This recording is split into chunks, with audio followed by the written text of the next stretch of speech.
We are live. Let's better pull the microphone down. Get everything set up here last minute. Had to run over and change my shirt because it turned out I had some paint on it. So I grabbed my Daniel Ray shirt.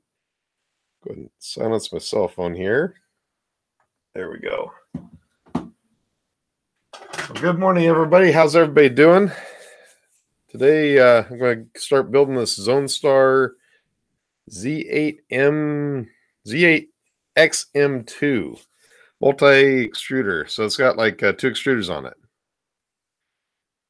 Good morning. How you doing? Okay, so let me go ahead and get this stuff out of the way. Keep the mouse over here close by. Probably going to be slightly out of shot here for a little bit, but that's all right. Let's go ahead and get into this box.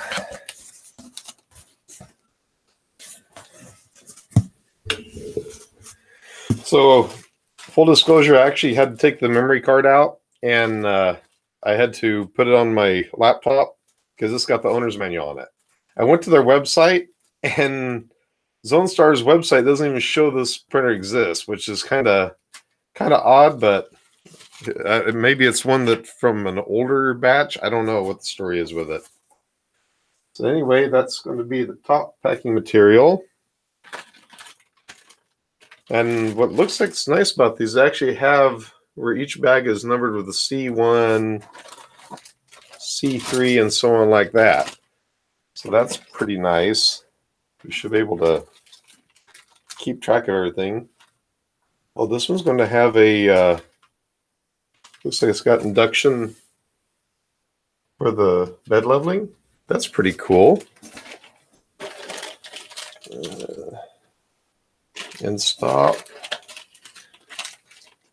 That looks like it's for the extruder. In fact, the instructions right here say A1, so that's going to be the first bag I'm going to be playing with. And here's the LCD for it. And it's got a card reader on the back. I think I'm going to leave, well, yeah, I'll just put it right over here, face down. There's another bag that says A1. I got 2 A1s. They look identical to me. Extra parts. Let's see here. We got some masking tape. We've got a US power cord. Looks like it's a standard type that you'd use on a PC. We have NEMA 17 motors that are really stuck into the packing material.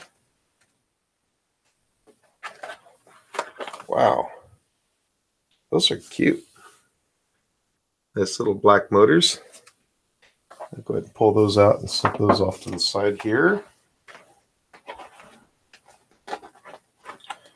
Boy, they really got buried in that packing material.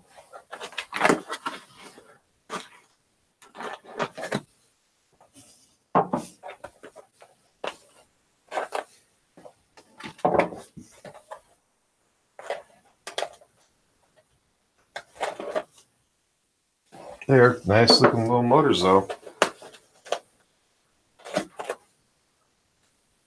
There we go.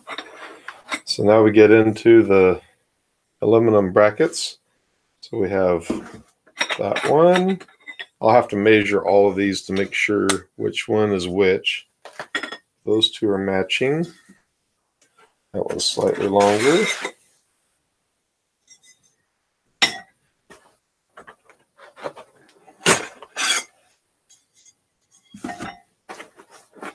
Let's see what we got here. So we have our, yeah, that looks like a trapezoid. It's our lead screws. So they actually look like pretty good. That's a pretty good set right there. Well, hopefully they're nice and straight. Okay. And the last few pieces of extrusion. So we got all that. Sorry about that. Set that over here to the side. Making all kinds of noise. Okay, So now we're getting this bottom piece. In fact, let me just go ahead and pull it out. Put the box over there. So we got our power supply. First thing we want to do, as soon as we get it out of the box, is flip that switch, because we run off of 110 here in America and don't want to take a chance of blowing anything out, so switched it over to 110. Perfect. So I don't have to worry about that later, just in case I forget. This is the board that they use. I don't know if I've ever seen heat sinks on ever being soldered on quite that crooked, but I don't think that'll hurt it any. It should still work. We'll find out soon enough. So we got B3. Getting down to the nuts and bolts of the operation. Let's see, we have a little bit of acrylic to take paper off of. It's our wiring kit. Looks like extra wires and possibly an extra driver. Let's see here. So that's all of our bushings and stuff like that. Got a little bit of a toolkit here. And those little nippers are actually pretty cute right there. I've wanted to get a set of those. Whenever we built that Moai with Curtis, the Moai actually came with a set of those. And I got really used to having them around. Then whenever I gave the Moai back, I had to give back the nippers. I kind of missed those. That's going to be is that one or is that? Okay, so it's a single extruder, and everything comes out of one nozzle, it appears. So you have where it feeds both two different filaments, but it comes down to one nozzle. So that's going to be kind of an interesting setup. This, I believe, is going to be for the spool holders.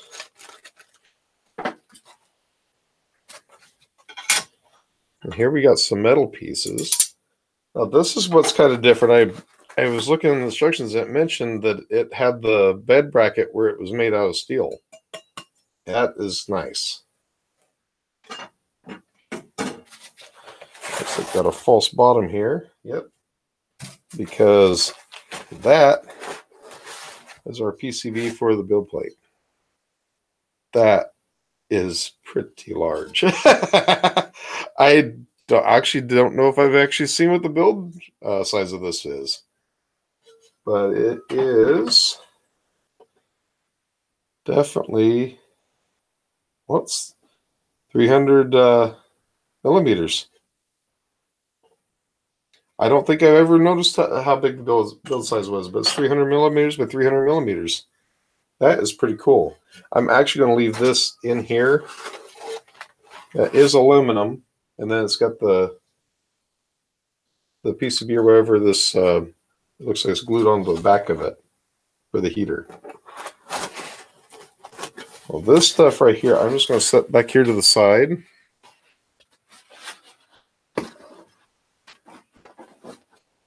Just to keep it kind of safe. And now we got to get to work on getting this thing built. Let's get my chair back over here. Cool, we got 3 viewers in here. Thank you very much, guys, for joining. Jerry, thank you very much. Forgive me if I get the names wrong here, but we have me, him. Forgive me if I got your name wrong. Thank you very much, guys, for joining. I appreciate it.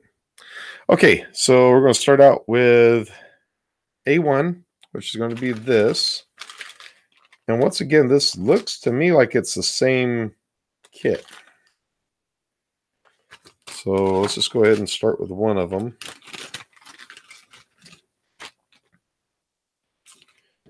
Gotta get all the parts out here.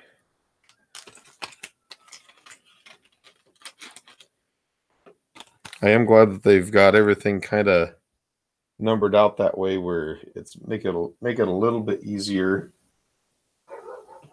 And I was trying to see if I had anything on the last stream. One thing that was mentioned is that all of this paper, it's easier to do it if you kind of drag something across the edge of it. It usually makes it a little bit easier to peel it. Let's see if that holds true for this one. Yeah.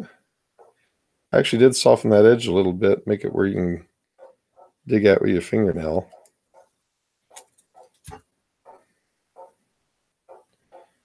You have the dogs out there barking.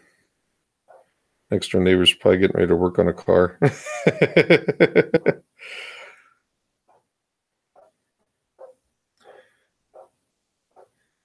Jerry, you're with Spectra 3D. Cool. I've heard a lot of good things about that company, about the printers. Well, this one's not cooperating quite as easily as that first set did. There we go. I just didn't drag it across it hard enough, I guess.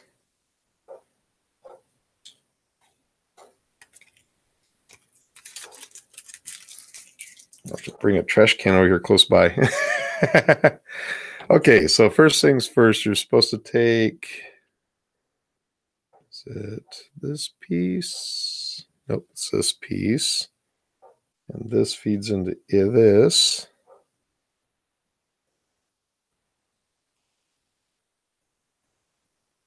There we go. Okay, and then we're supposed to take an extruder motor. And it does not show which way the wires are supposed to be fed. Since this is going on the top frame, I'm pretty sure. Yeah,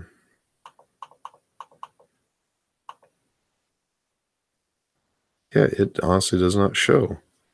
So it's either going to go out the back or it's going to go out the bottom. I'm just going to go ahead and just kind of do it out the back side of it for now. Figure it that way.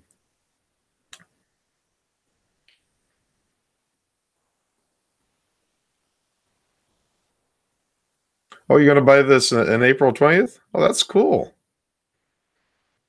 We'll see how it goes, how this one goes together.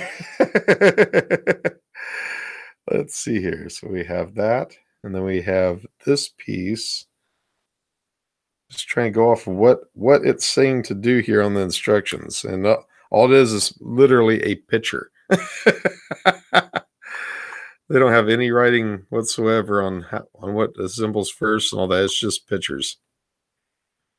And it looks to me like, that's where my tools go here. Actually, I just grab these.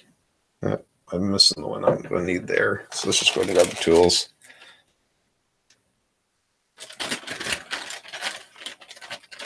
So they got a set of Allen wrenches here, which will come in very handy. For some reason, I couldn't find the smallest one of my Craftsman set. And I'm pretty sure it's going to be the smallest one here. Yeah.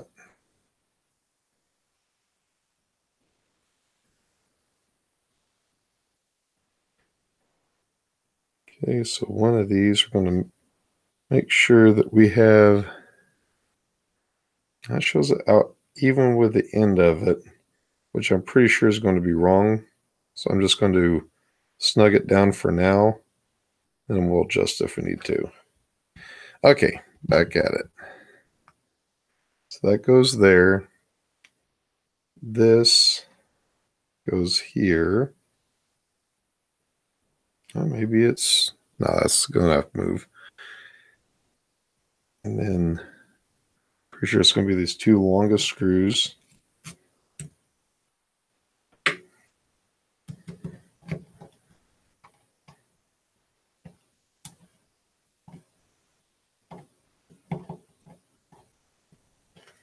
It does not feel like it is grabbing correctly.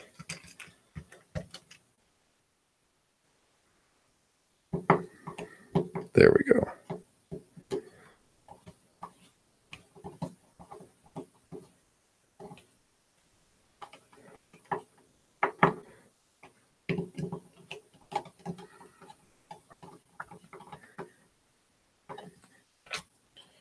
Okay, so that part is on. And now, so it's showing these two go through up here, and then the T-nuts go on the back of it. So I'll be sliding into one of the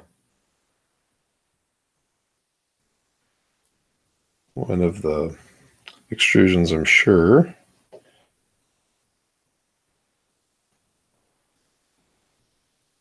There we go. So we got that. We got that.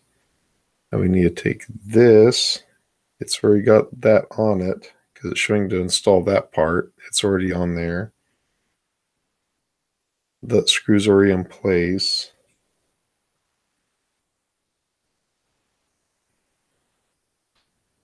Let's see, got that. So now it's supposed to feed. It's supposed to go like that. This goes over here, I'm sure. Gonna be the longer screw or the shorter screw? I think it's gonna be a shorter screw.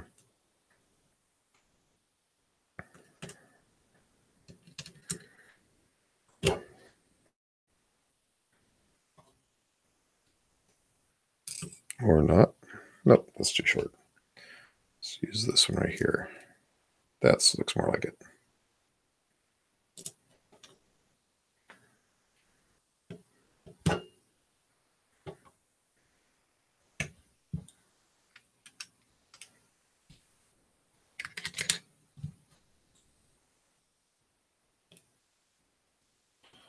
The spring in place here. There we go.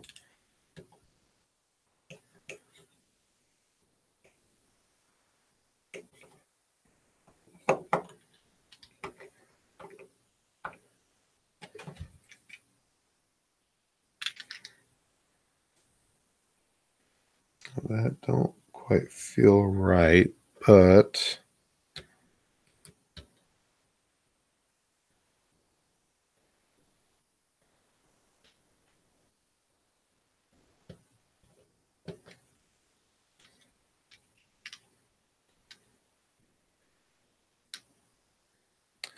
spring should be pushing up against it, and somehow it's not feeling correct. Let's see, what am I doing wrong here?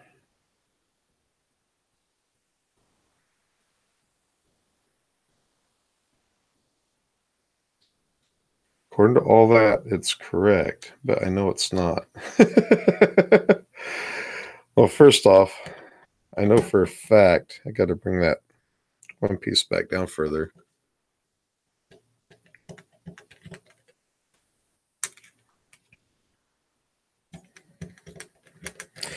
And it just hit me with those two bags because there's going to be two extruders. Duh.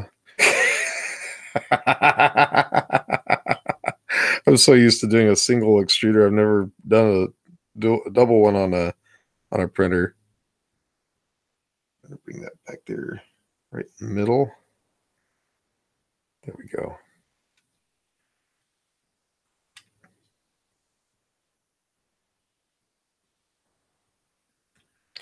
I got my heater turned on over here, so I'm going to turn it off here in a little bit. It's starting to warm up pretty fast in here.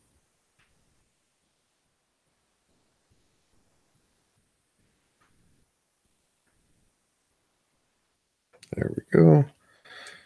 And that fell off. Thought there was an extra one laying there. Okay, so that's in place right in the middle of where the filament should pass through. I don't know if you can see that hole right there in the middle by the gear. That should work there. Now, why? One thing, you just have a screw just passing through there. That's not going to do anything for a spring as far as tensioning it. Looks like that's just an extra part, I guess. I would think there's supposed to be some kind of a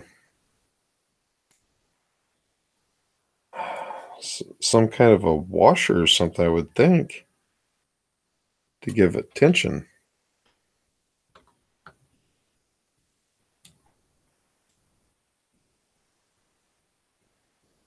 The screw right there, I guess, is just to keep the spring from popping out. So that's fine for that. But it doesn't make sense for... And that screw there, I guess, keeps it from popping out on that part. But there's not enough tension there to keep tension on that. I'll probably just have to revisit that a little bit later and play with it, because that's definitely not going to work like that. But what do I know, right?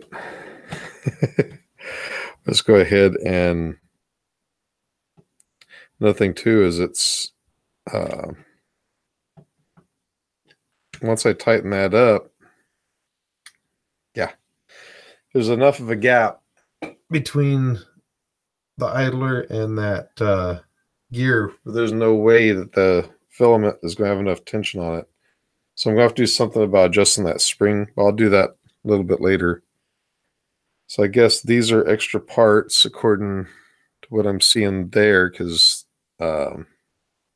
it's not showing anything for these to be going into. So let's just find a safe place to put these, because I'm sure I'll probably need some screws later on. Let's go right inside there. Let's go ahead and get the next one set up. Try to run through it a little bit faster here.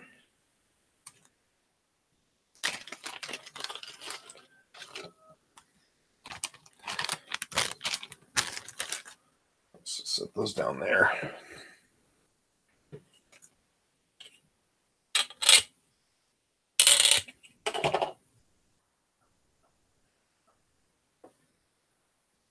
Will you 3D print model with the printer on this video? Probably not. I'll probably get as far as I'm hoping to at least get the frame done today, because I'm only going to stream for probably about 4 hours. That clock's wrong. We had a time change and I forgot to change that clock, and that one's a bear to change, so I'll change it after the stream. But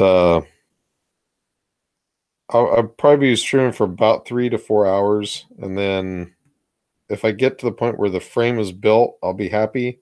And then tomorrow I can concentrate on the wiring and get everything set up that way.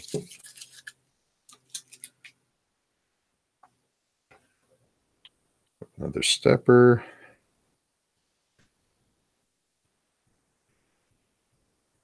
Now let me go back on this.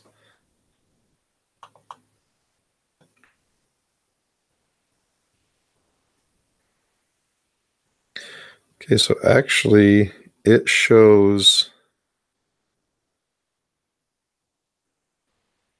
Is that on the front or the back? I'm just trying to look at something to do with the...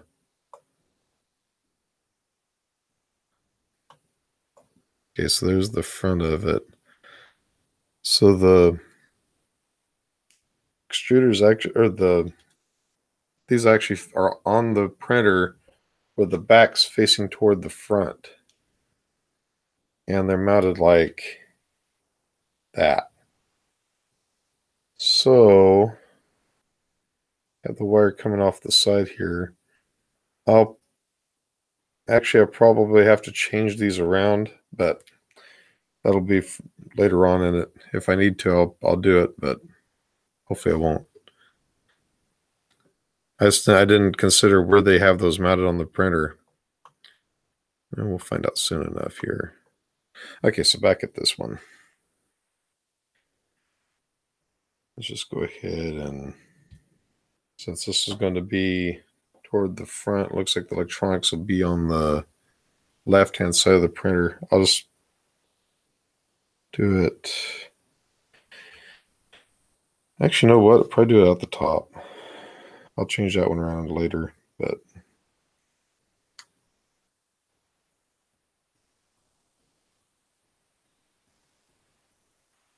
okay.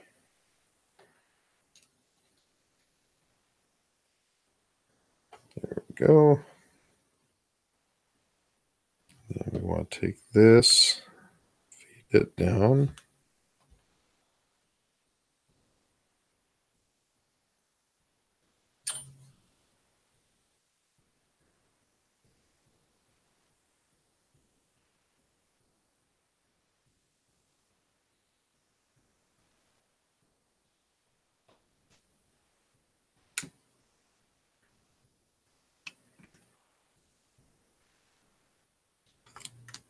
Leave like that.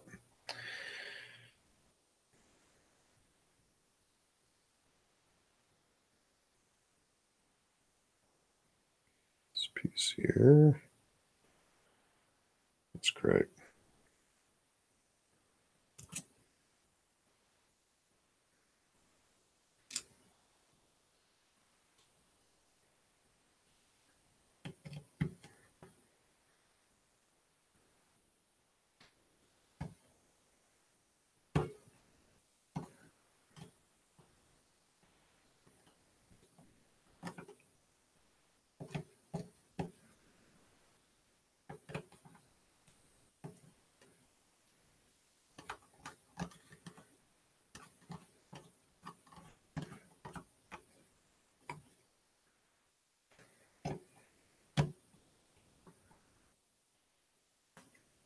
There we go.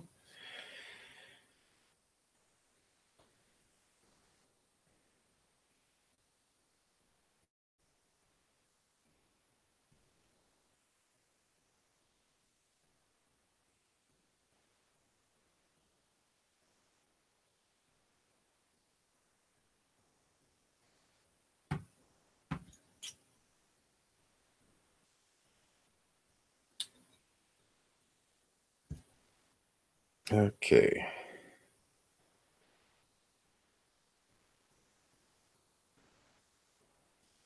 Get those set screws set on the gear. Perfect.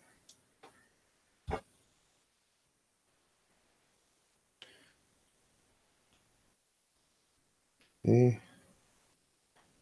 So yeah, you put these through. Well, something changed.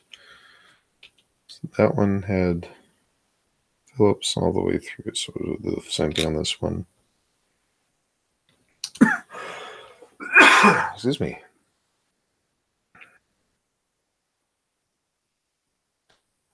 I had that flu back a little over a month ago, and I still haven't completely got over that.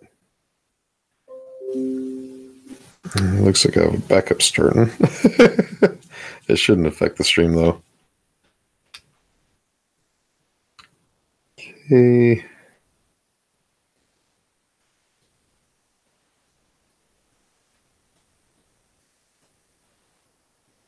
There should be that screw.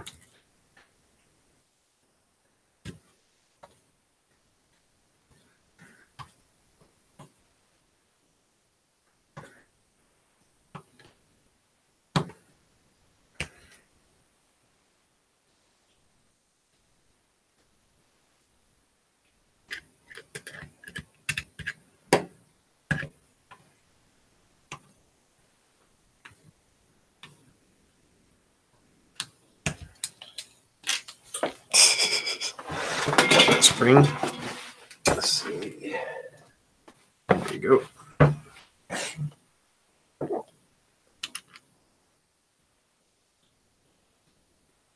There we go.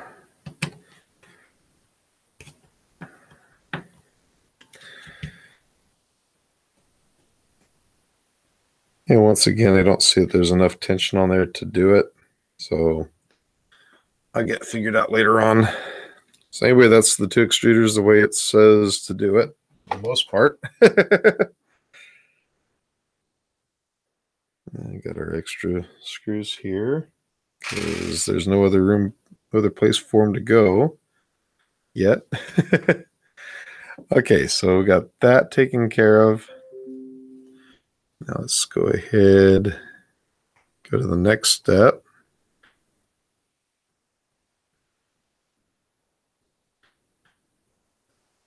Let's see, it's just showing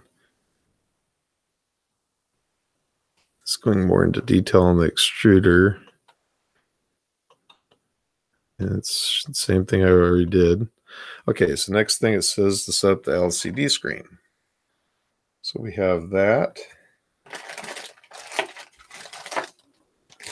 We should have our pieces in this bag.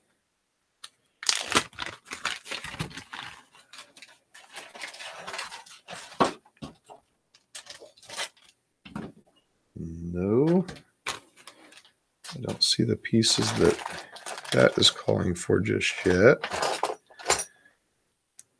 It doesn't show a bag for that. There's supposed to be 2 pieces of acrylic that are cut for this.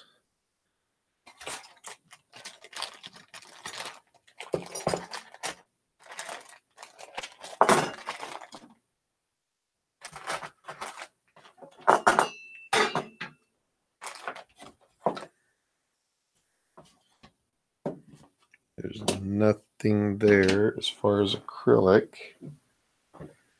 Let's see. It's just those pieces there. Okay, so we are coming to a standstill on the LCD screen at the moment because I did not come across any of the mount points for that. And we could 3D print something later on if that's the case. Okay.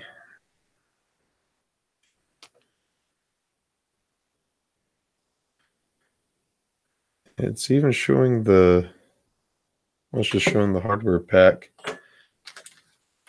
for the spacers and stuff like that. But I do not see the LCD, what they call the LCD cover. I don't see that anywhere here. Okay, assemble hot end module sub step 1. So there's a hot end bracket. So let's see if I find anything that looks like that. And see, they have all the bags marked as far as the different steps, but they don't, on this part here, they don't show that part of it. I'm guessing it's going to be B3. That's going to be for the extruder, but the hot end part of it. Let's see here.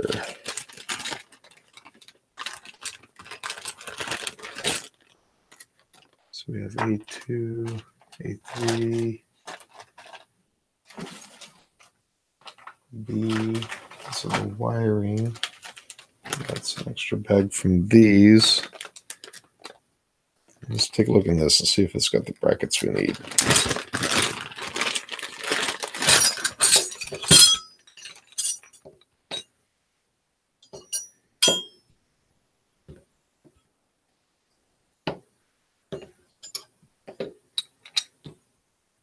There's some 3D printed parts here. Okay, so the part I'm looking for is flat, and it's got 2 pieces that stick up from it. It's not this one. This looks like it's going to be for a motor. This one's going to be for a motor. That one's going to be for a motor. It's not that one. Is it this one? But there's nothing standing off of it. It doesn't have the cutouts that it shows on the picture here. Let's look a little bit further. There's got to be another bag with some more brackets here.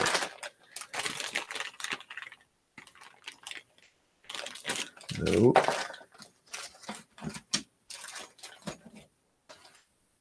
I don't think it's going to be the acrylic. No, it's not the acrylic. Okay. So what's going on here with these instructions? Wait a minute. Let's take another look at this bag.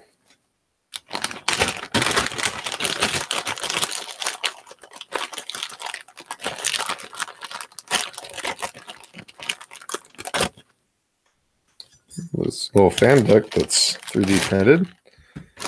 Aha. Hopefully this is going to be it.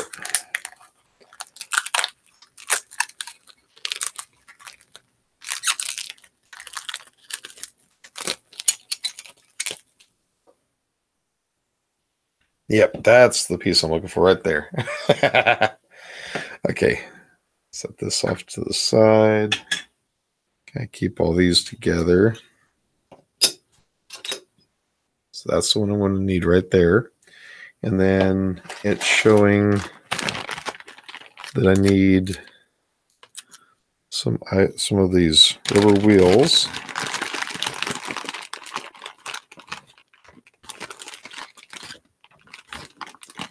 So we got 3 rubber wheels. And then I think all the hardware, as far as the screws, are going to be in this packet over here.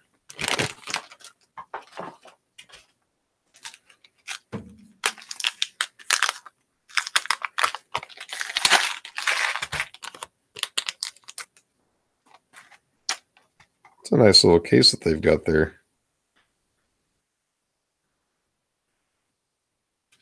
Okay, so it looks like I'm going to need 3 of these bushings.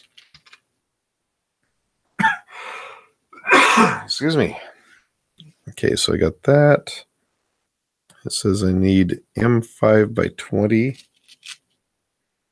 Unfortunately, they don't have those marked, but I'm guessing it's going to be this.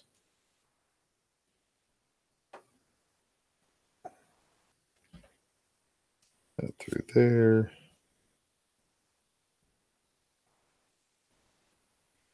And if those are threaded, which I believe they are going to be, yeah, so that should work.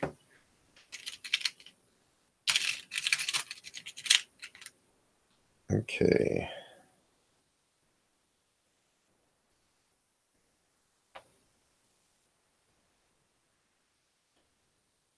Put those through there. Okay.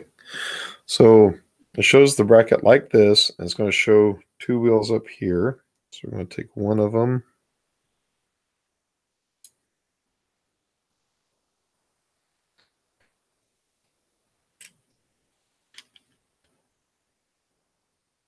There we go.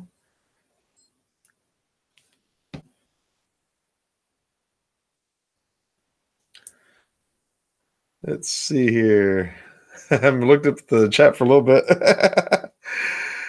Pyro Design. Travis, thank you very much for joining.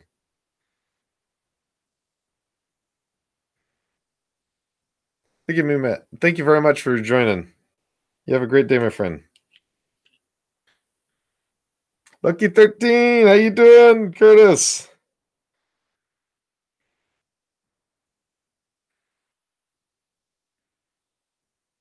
Is there a chance of getting a fried Jimmy during the stream? Probably not today. It'll probably be tomorrow. There's probably a very good chance of it happening tomorrow.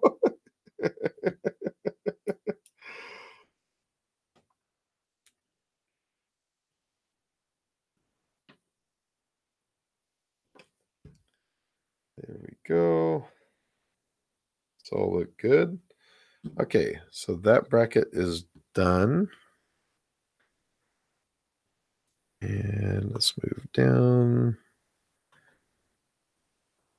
Okay, assemble hot end module. Substep 2.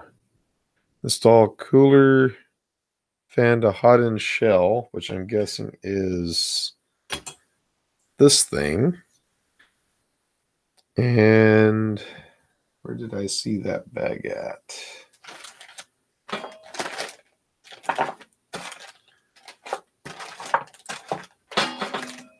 Got everything kind of spread out here. There we go.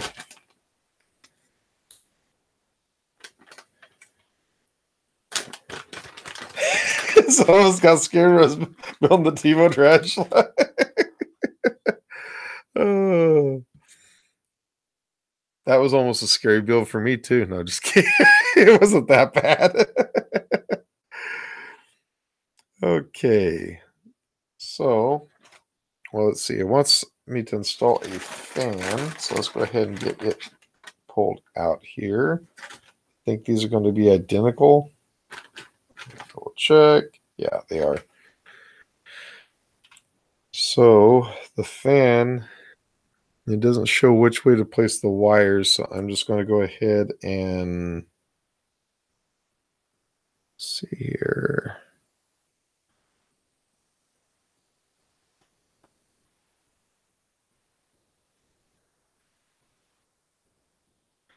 Well, if I do something wrong, I can redo it later. Let's go ahead and put that like that.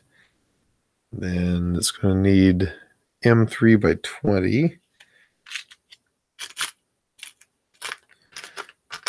That's not. Are these the M3 by 20? Look like it.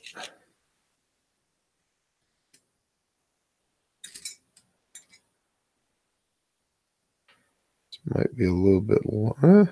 I think they are 20s.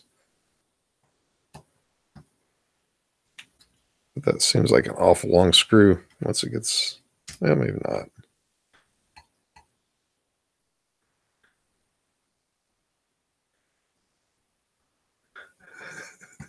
What's this? If you remember that you did it wrong, that is. Oh man. Yeah, I'm really surprised that TiVo turned out as good as it did.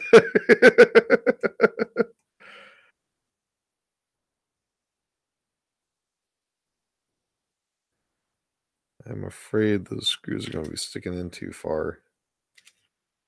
Yeah, that sticks in a long way. I will kind of play it by ear here in a moment and just see. I'm pretty sure those are the 20 millimeter. Oops, sorry about that. Yeah, they are. So let's go ahead and use them because it says to.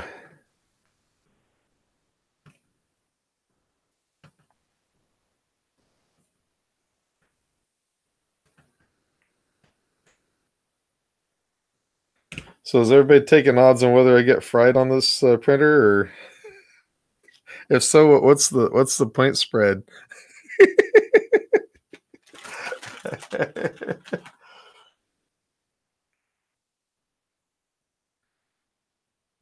Okay.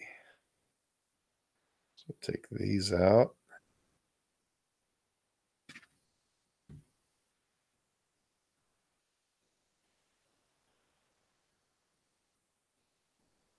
This is an odd hot end. So it's going to have the filament come through the two sides of it, both of them feed into the same heat block, and then they come up the same nozzle. So that's going to be kind of a different setup.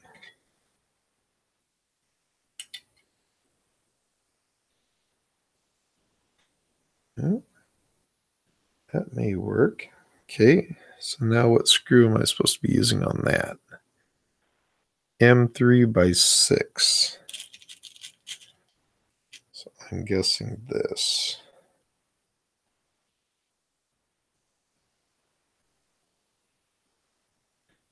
I grab one more.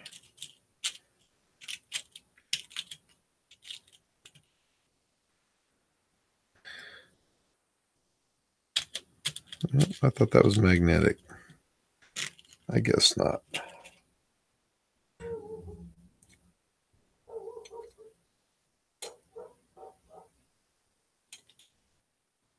Come on, baby. There we go.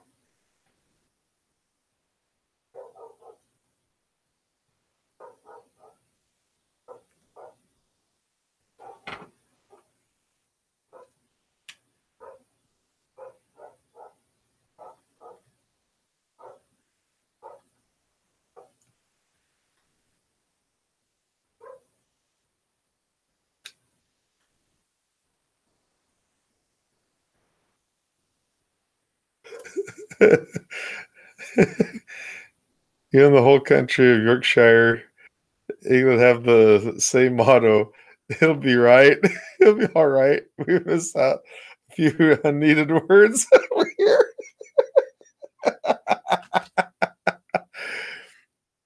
Yeah, those words, they just get in the way. Oh, man. Actually, I'm going to loosen that up just a hair to make those other ones fit in. There we go.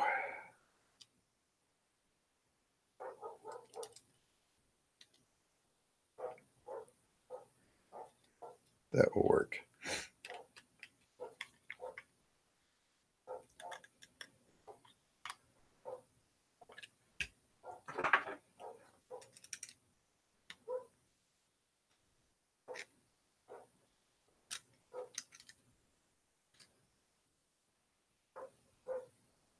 There we go.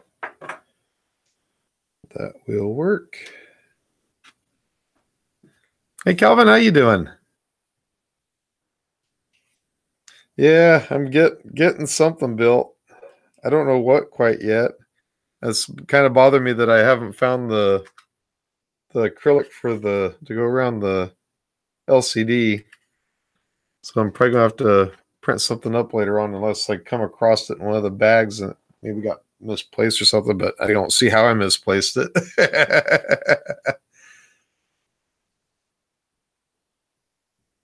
You know, you're in the north of England when the word "the" disappears and just turns into the letter T. Oh my goodness. That would be pretty bad. Okay, so we got that.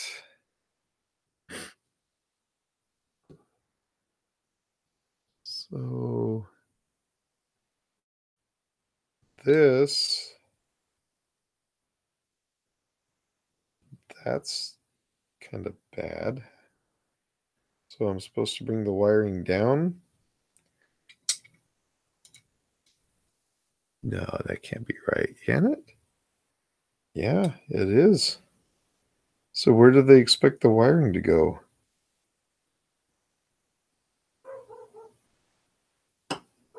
Huh.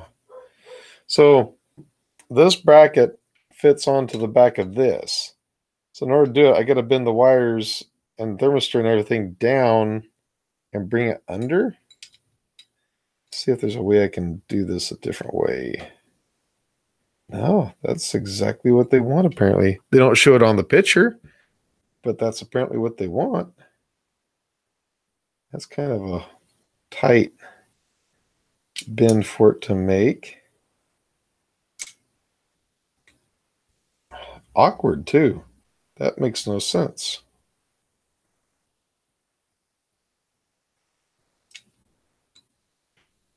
Let's see. Something don't feel right about that. We got the fan blown across that. Those screws are in the right position, so it's not like I have it turned around. I guess that's what I'll go with for the moment. Okay. So we gotta go with M3x6 again.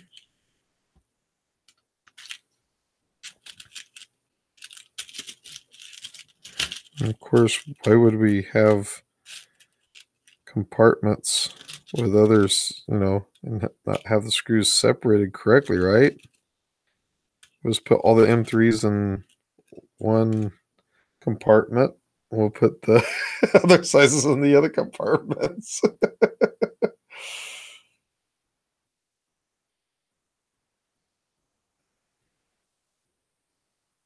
we go. That is odd. Try to see if there's any other way that the wiring is supposed to be coming out of this, and I'm not seeing it. And when you forgot to shut the door, and your mom yells, "Put wood in to all." What? Is that on some H as well? Yes, Google has Yorkshire dictionary, so it doesn't screw up my typing. Oh my god.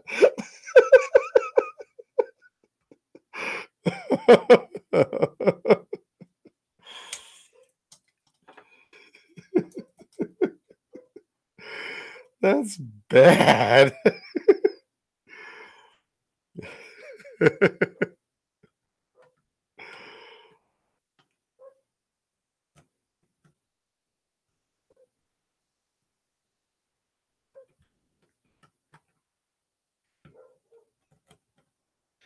It's that point of the build where I'm thinking I should have started on this thing last night and got some of this assembled.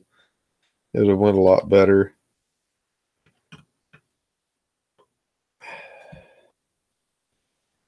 Still don't know how I feel about having my wires running across just actually that's almost even with the stinking with the nozzle. I may have to play with that later on because that's not going to be good. I may have to do some alterations on that. Okay, so next thing I got to do is got to mount the fan onto this bracket here.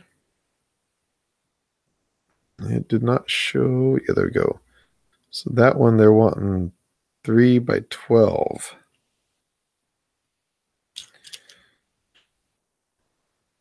I'll bet you it's supposed to be these.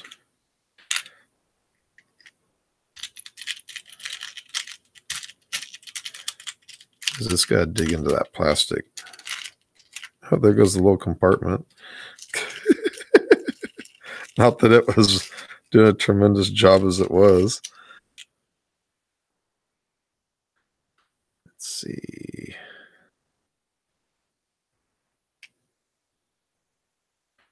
So if I've got that facing down like that,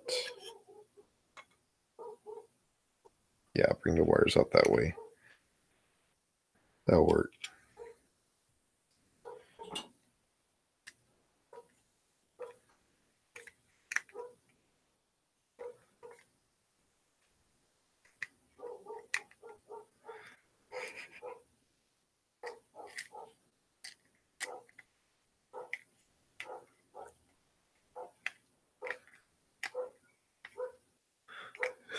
Yorkshire is the only place where E isn't the most common letter. It's T.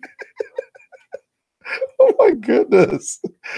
Better watch out. They're going to run you out of town. Oh, man.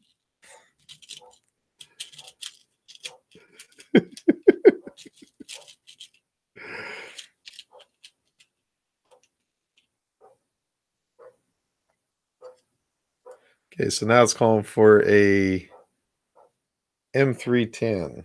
So it should be this one.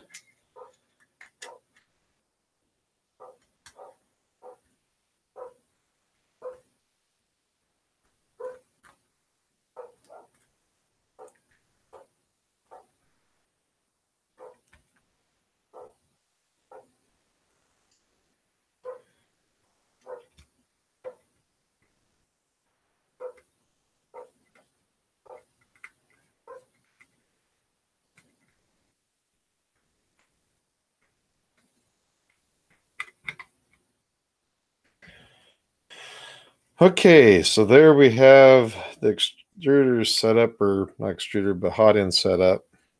So we've got our cooling fan here on the side. We have our part cooling fan here, which actually that's kind of a nice setup. Still don't know how I feel about the wiring coming out like that. In fact, I will probably bring it this way, bring it all the wiring out the same way. I will probably end up notching that edge of it right there so I can bring the wire into it and bring it out the side so it won't be so close to the nozzle. We'll see though. So let's go ahead and set that to the side.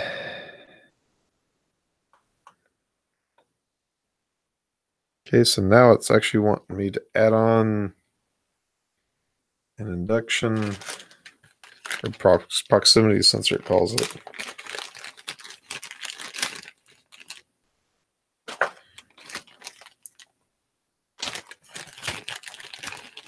It's calling for the blue one.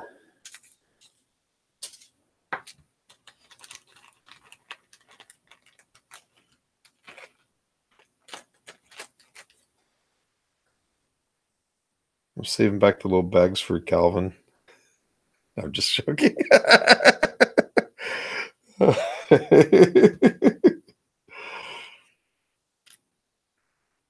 We live in California, so it's kind of a joke.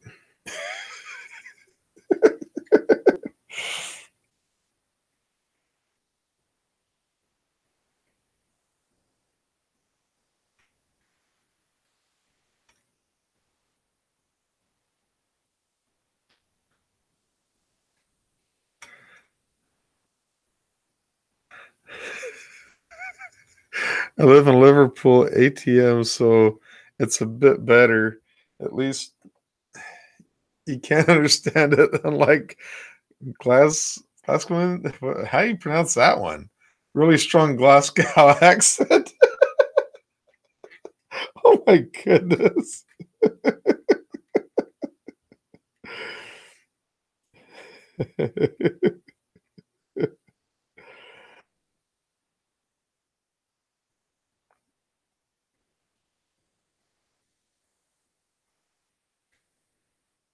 Okay. So now, is that the end of it?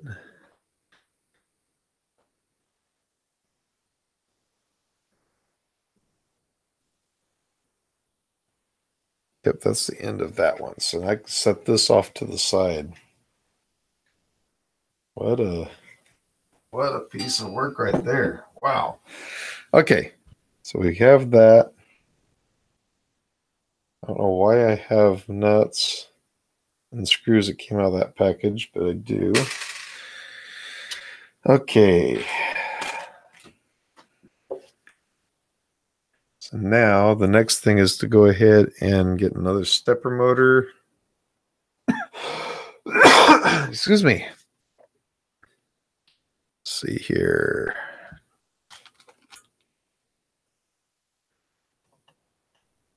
It's going to be for the y-axis. It's calling for 3 screws like these. What it's showing. Let's see. M3. This is M3 by 6.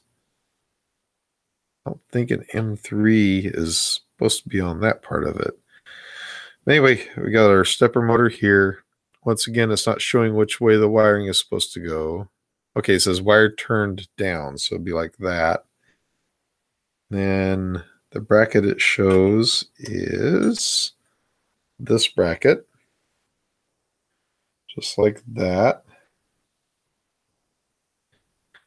And it's saying an M3 by 6, which would be this one.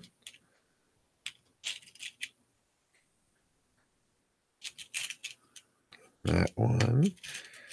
And one more. There we go. And that's calling for washers. Oh goodness, how you doing? Thank you for joining.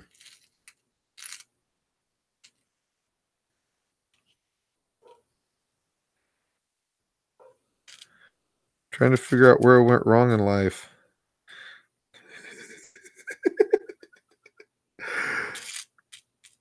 Actually, the build's going all right. So far, there's just one part that we're missing. I'm going to do a really good search here in a moment just to make sure that it's missing. But I'm 99.9% sure it's missing.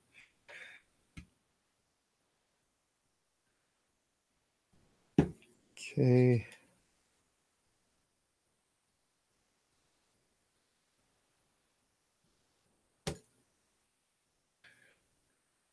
Oh, at work, I used to have this little magnetic block. You could take a screwdriver and run it through it, and it will magnetize it. And I thought this thing was magnetized, but I guess it's not. So when I get a chance, I'm going to bring that. I get one of those and start magnetizing this thing.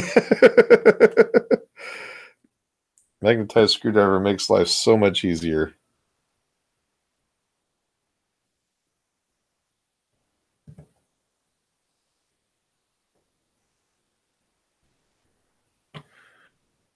Okay. That bracket's in place. Now it's showing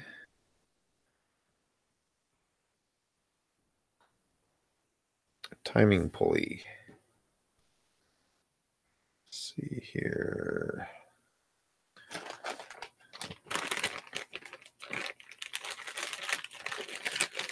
Yeah, just thinking about it, I have not seen a belt anywhere. Maybe it's going to be in one of the bags of the other of the tubing or something.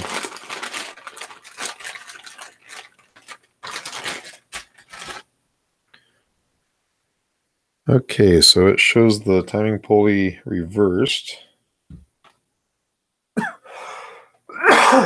Excuse me.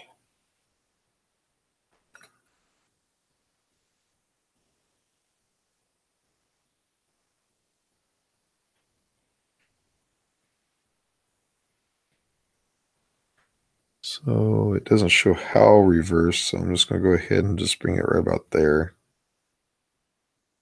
Just going to bring it not quite all the way to the motor, but in a little bit ways.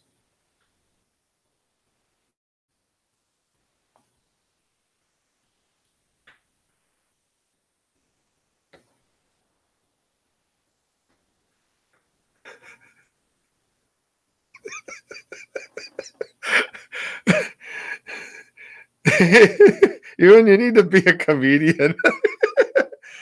I said that. What have I done wrong all my life? What have I done wrong with my life? When the police knocked on my door because they thought I was growing weed, but they weren't disappointed when I was growing Carolina Reapers. Oh my God.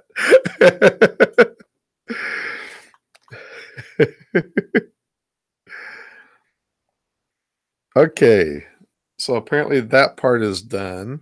So now we are on to this bracket and an end stop. Let's see. In a limit switch, it says. And a limit switch looks like that limit switch.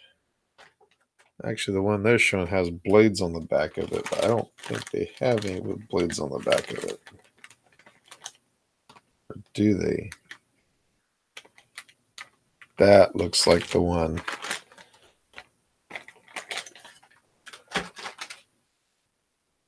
So we're to the point of the build where we're just fishing.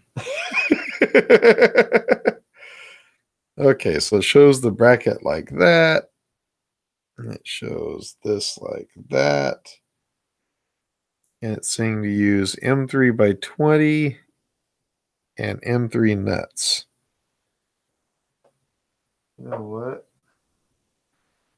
I'm just going to use some of these extra pieces that I had, because I think those work just fine. Drop a screw. There we go. So that M20. Yep, close enough.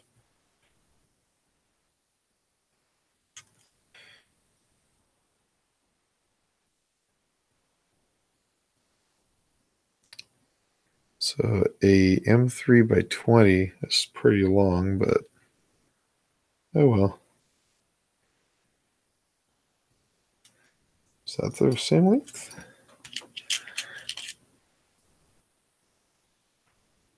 Yeah, same length. Oh well. It's what the instructions say to do, so that's what I'll do. Even though you can tell it's way too long for it. Hey Jeff, how you doing? Thank you for joining.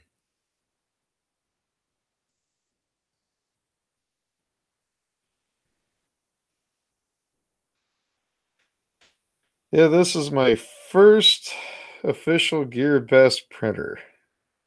And judging by how long it's taken me to get to it, it's probably going to be my last Official GearBest printer. They sent to me, I believe it was before the end of the year. So, yeah, it's been a while. By now, they've probably forgotten I exist.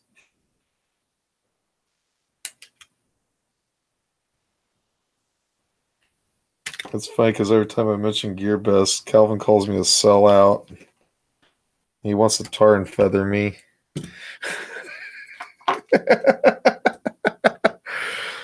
Thing is, if they're willing to send a printer to be assembled and all that, I'm not against it.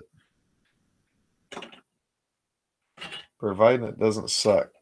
We'll find out that part of it. That still remains to be seen. Okay. So now I have this bracket, and it shows this motor like that.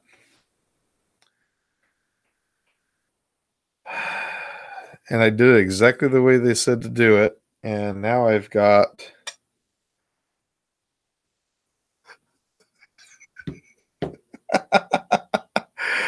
oh my goodness. Okay. So it said to do it like that, and it showed to have the connector facing downward. I did that. So now here I am trying to mount it, and the back that's right there. So I'm going to go ahead and just reverse, have it go out the very back, because I'm guessing this is, yeah, this is the Y assembly. So I'm just going to go ahead and run it so it'll be going straight out the back of it.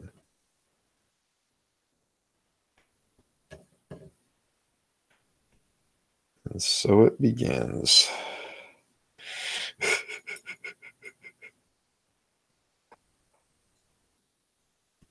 And mind you, this is the version 2 instructions. These are the newest ones.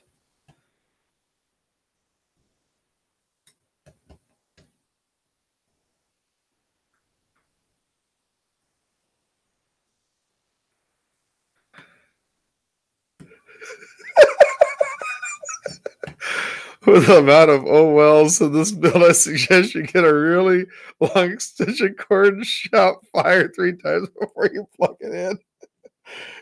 More like fire in the hole, fire in the hole. It's gonna sound like an episode of Mythbusters.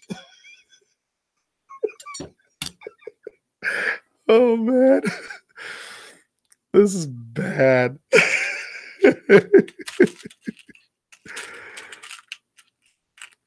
Okay, so now that is that the right screw? Let's see. No, it's not. I'll find it later. Let's see. It says you use an M4-6. M4-6. Actually, yeah, that is the right size screw. I've got it going in the wrong way. Let's see. So we have that. Yeah, it goes through that way. Or was it the right screw? Nope, it's the wrong screw. Okay. Must be these.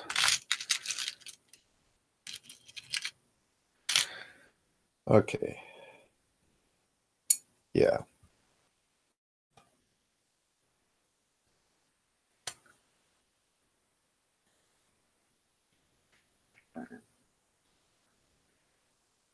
Or if you're an old school YouTube, is this a good idea to microwave this?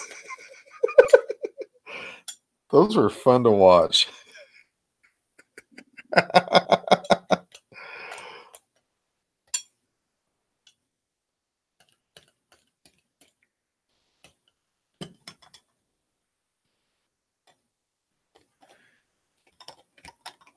Okay. Then it's showing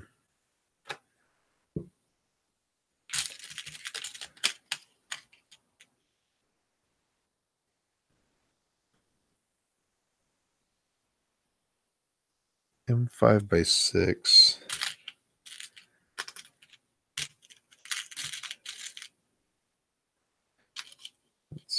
that the right size or not?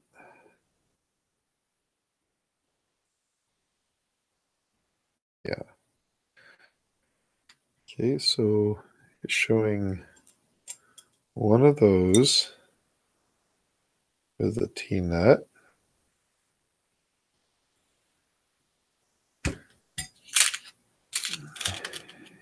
And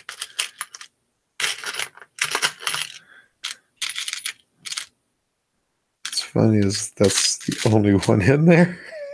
You're kidding me. Well, I had two more that were in other bags earlier, so let's just go ahead and pretend that that was what was supposed to happen.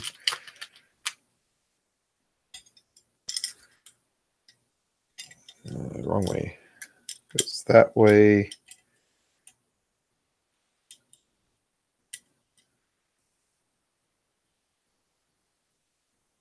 Okay. And this one.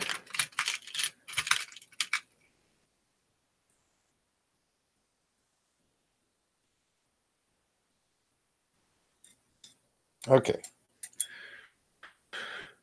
Got that, end stop over there like that with, get around my microphone here. And it does not say, but we're going to guess it's going to be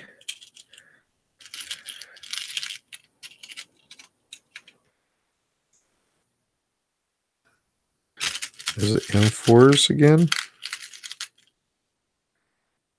see. Yeah, but I didn't even see where that one went. Oh well. We should have extra parts, right?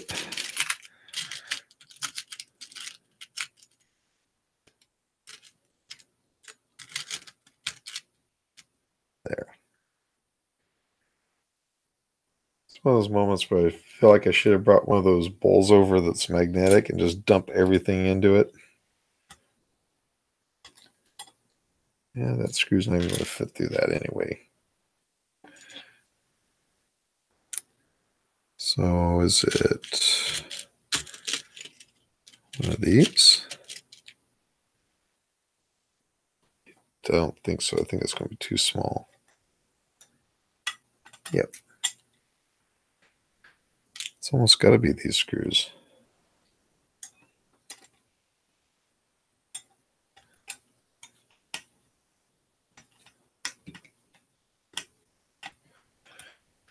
Nope. Then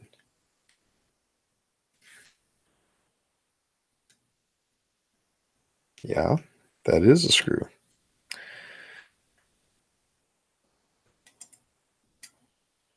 Don't make me get the drill out. I don't want to do that. It's too early in the morning.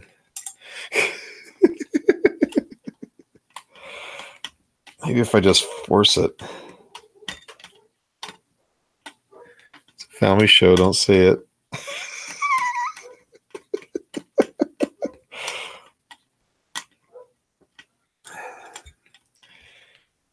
Nope, it does not want to straighten out. Huh.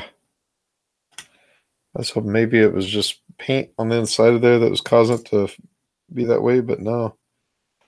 It actually created its own threads. Let's see.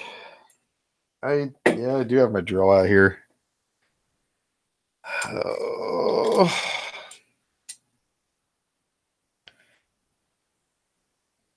That bracket's got the threads in it, so I've got to mount that bracket to there.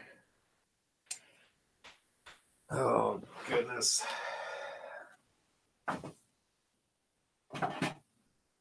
Okay.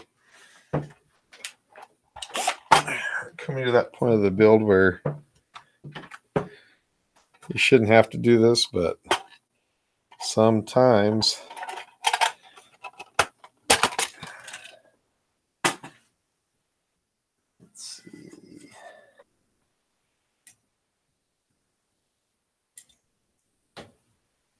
That's the next size down. 9/32. That's too small.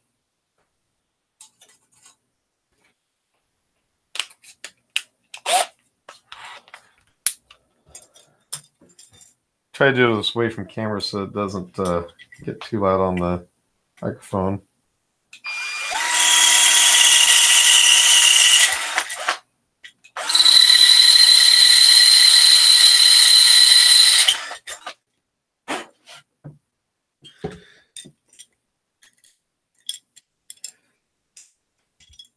Why?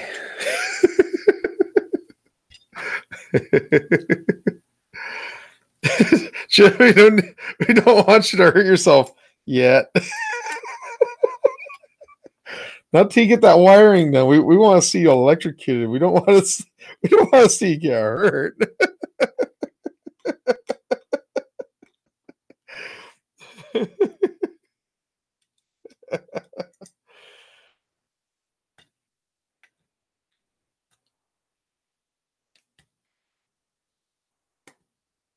Come on, get in there.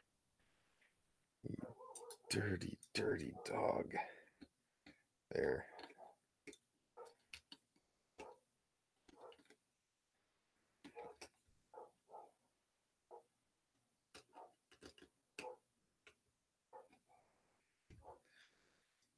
Like when I did the TiVo, everybody thought I was joking whenever I said I brought my drill, I brought the hacksaw. And honestly, with that one, I didn't need it. So that goes to show you how this build's going. Okay. So what's this part called? Symbol Y pulley. Y belt pulley. So it's showing.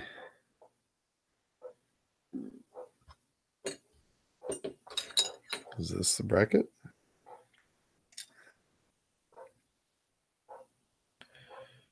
Yep. It's this bracket right here.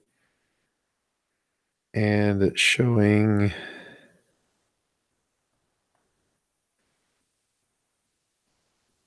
we want to see you have the shakes at 60 hertz mains, not the as you drill your finger. Oh man. Okay, so I don't think they have a bag for that. Let's see here. What am I supposed to be getting? A bearing?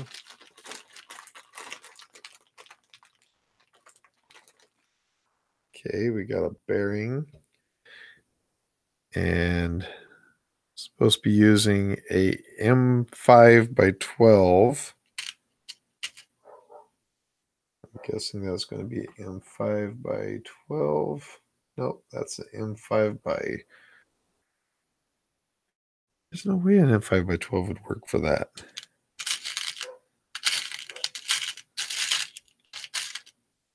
It says it's supposed to be. I don't see one in there anyway. Wait a minute. There we go. That's going to be M5x12 right there. And it's calling for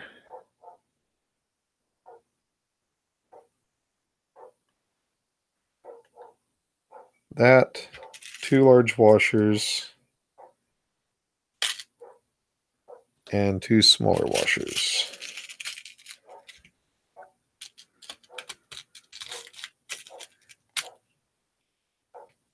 There we go. So we take screw, large washer, small washer, bearing, small washer, large washer, and screw it through this hole.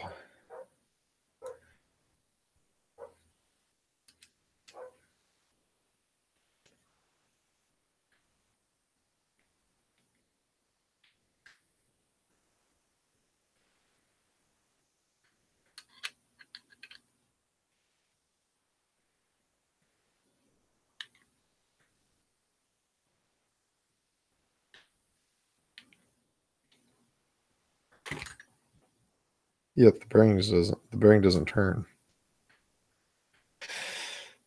Okay.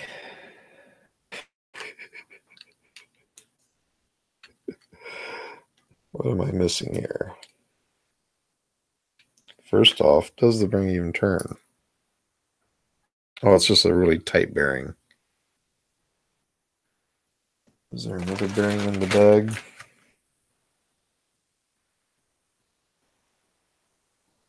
It'll probably wear in. Let's just go ahead and try this other bearing, just see how it feels. It's a little bit looser. But let's go ahead and use this one. It should wear in, hopefully.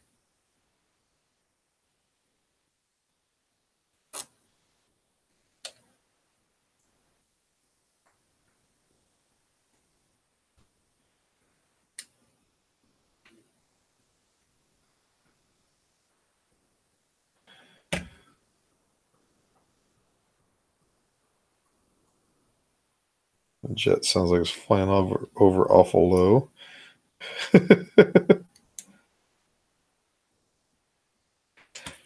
Oh my goodness.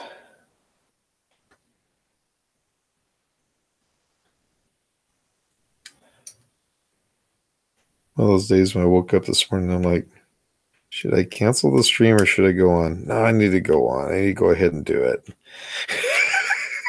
Now I'm like, why did I cancel it? Okay. So we've got that assembled. Okay, so now we take this other piece. Come on. And then it mounts like that. Okay. And it says to use M4x6.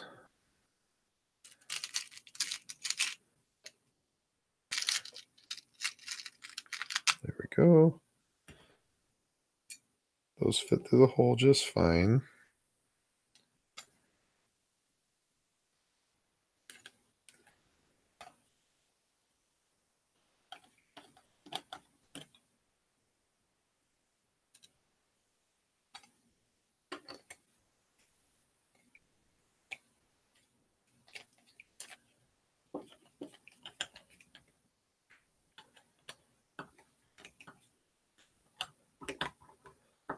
Okay.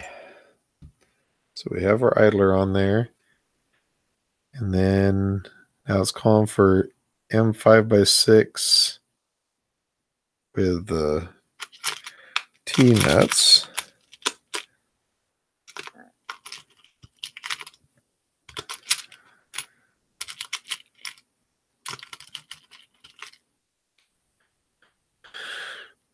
Once again, it's showing where it looks like it's supposed to be the type with an Allen head, but yet I am out of Allen heads that fit that. So I'm just going to go ahead and use the Phillips. Is that the right size? Yeah.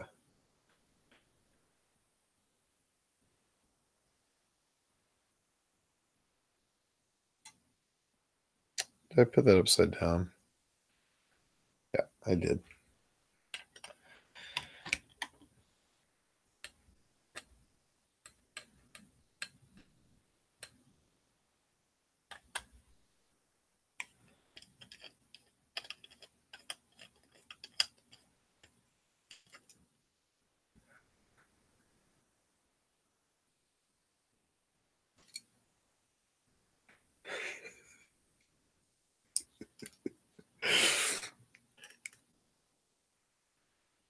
Ewan is funny, man.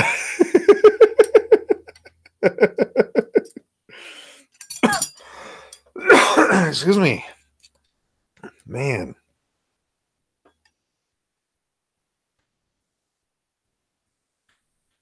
I think I'm going to turn this heater off. It's getting really hot in here now. Probably because I'm messing up, making a fool of myself. Oh, wait a minute. I already did that a long time ago. Okay, now we're back on track.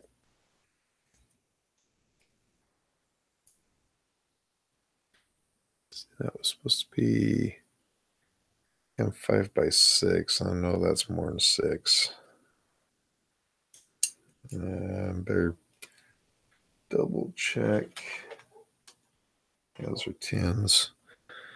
I don't want to mess up and use the wrong screws. Let's go ahead and use, I know that's going to be a 6. Yeah. That just seems awful short.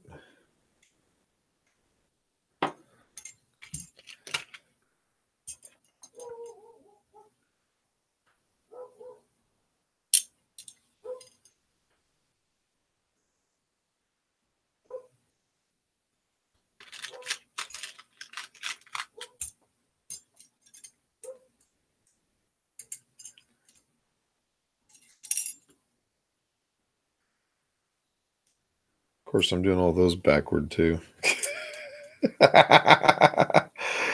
Oh, well, at least I caught it before too late.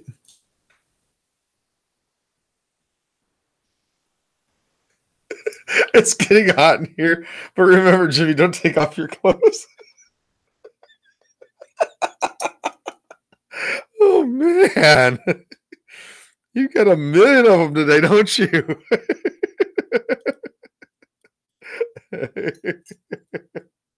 I haven't heard that one in a long time.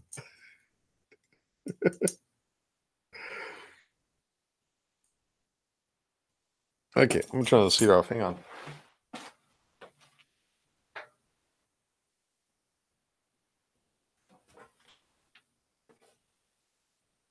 There we go. It's one of those kerosene heaters. I mean, the old-fashioned kerosene heater. Perfection one.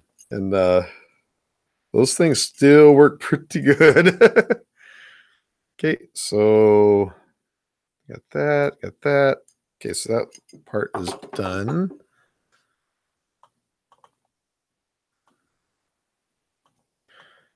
Okay, now we're on to the heat bed bracket. So we've got this piece right here. Yes, got somebody calling me here. I think that one just go to voicemail. Okay. So I've got that.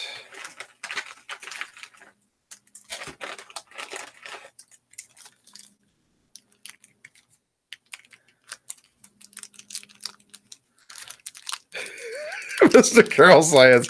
Yes, leave them on. This isn't Calvin's channel. Yeah, Calvin's the only one that's allowed to get naked on his live streams. Changing his shirt and stuff. My goodness.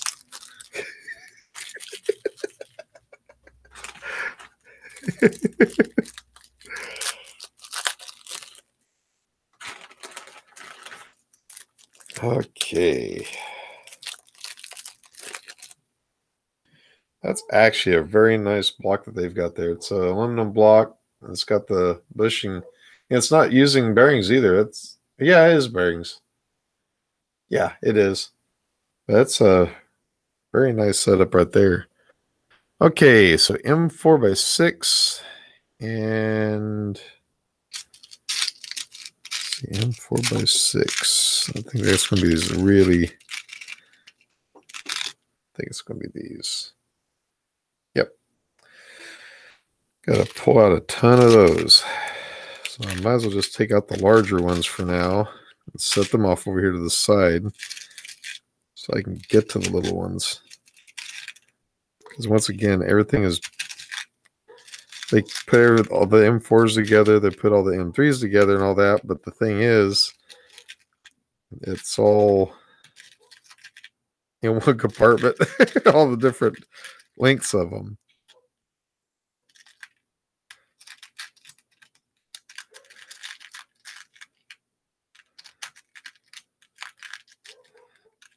Oh my goodness. Enough for 2 of them. Actually, I got an extra screw there, so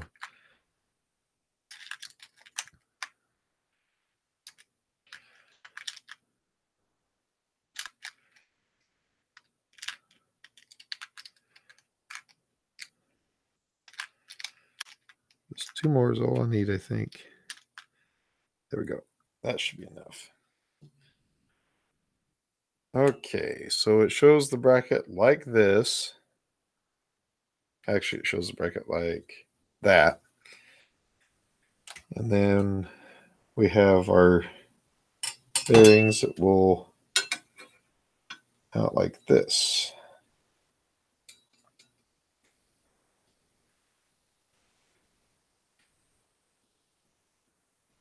And I'm going to do a step here that they don't say to do, but it'll save me a lot of time and trouble in the future if I do it.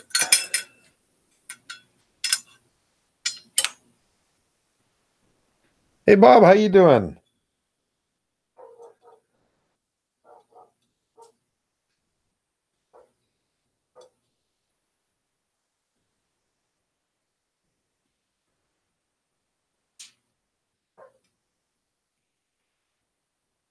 Okay. So before I really get to tighten anything down, what I want to do is take one of the rods and run through the bearings, and that'll keep me from having problems later on. Because otherwise, nothing seems to want to line up. They'll be binding and stuff like that. Actually, what I can just do is go ahead and get all these kind of started, and then I'll run both the rods through and then tighten everything up at that point.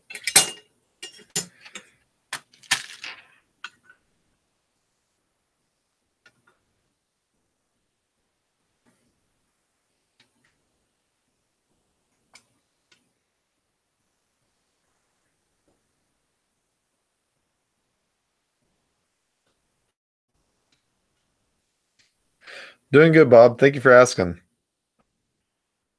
Well, I'm doing as good as can be expected. Let me rephrase that. Well, so far on this printer, the only part that that's still up in the air is the LCD bracket. It was supposed to be here, and I can't find it.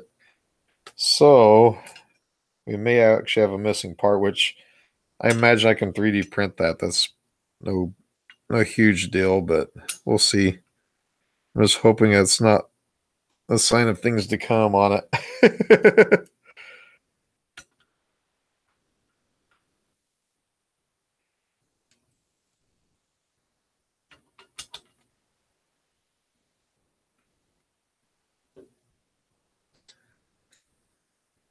Now, one thing that did have me bothered about this printer, like I said earlier, is at the very beginning of the stream. Excuse me. At the very beginning of the stream, I mentioned that I went to the website, and they don't even have this printer listed on their lineup of printers, and that's kind of odd, to say the least. Let's see here.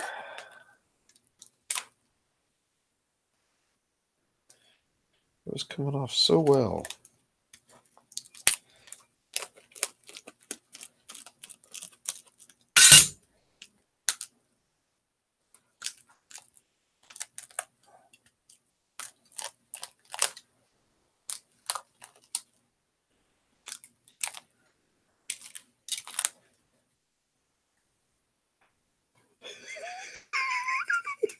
Calvin has 2 hairstyles. They're all shown in his intro. Poofy Calvin and Soggy Calvin.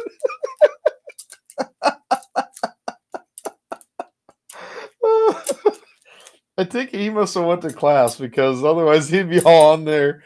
Oh, no, don't say that about me. Let's see. There we go. Just by feeding these rods through, it aligns everything so that I won't have any binding after I get all these screws tightened up.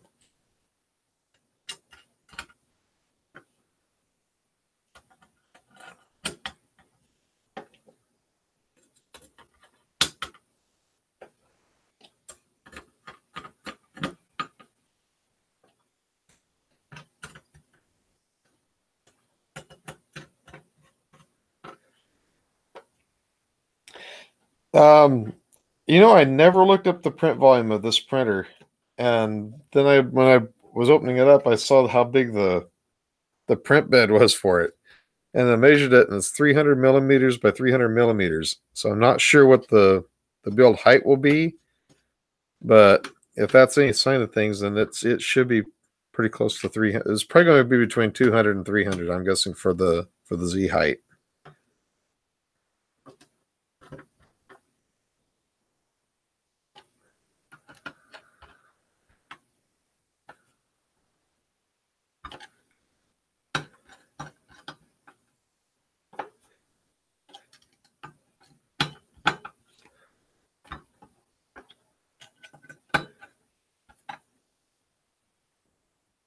There we go.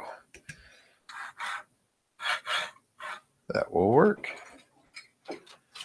Let's see what's next.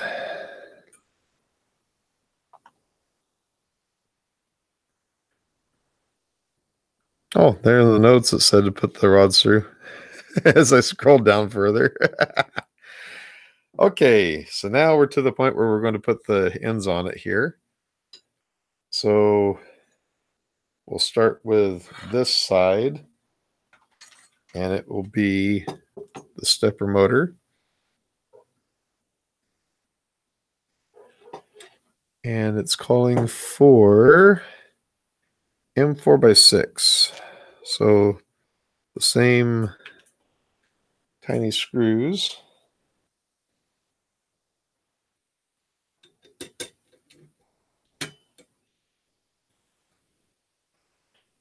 That's not right.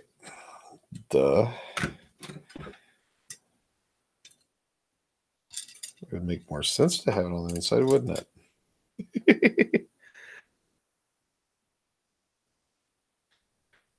Still begs the question of why I have T-nuts sticking on the outside here. I guess we'll find out soon enough what their plan is.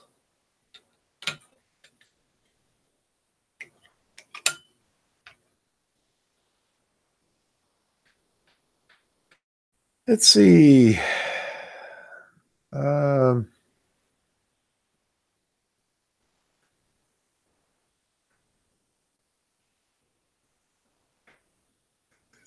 Yorkshire's about this, stretches out arms, and by this stretches out arms again.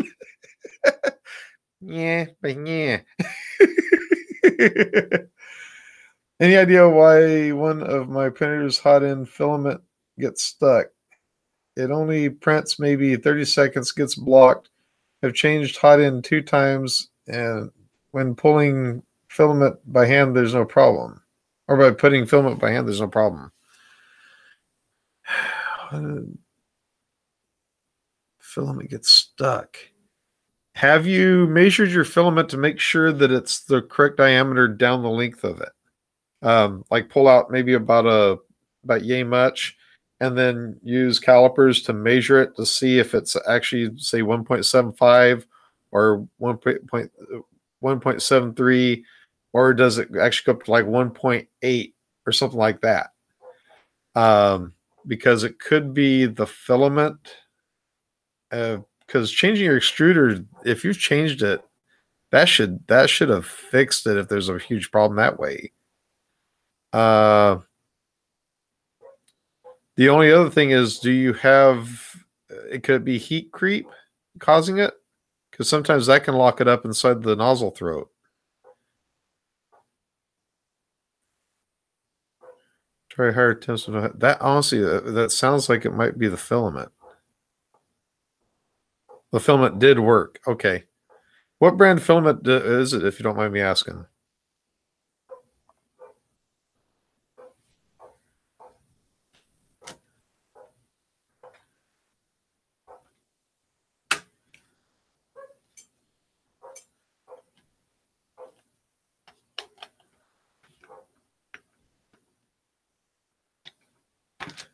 Okay. Good so far. Now to this end. I need 2 more of those screws.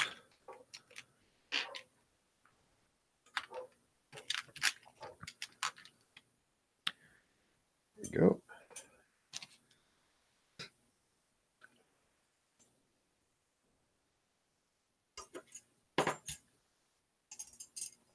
Yeah, definitely check your cables. How long have you had your printer? Is it a problem that just started, or has it been since you got the printer?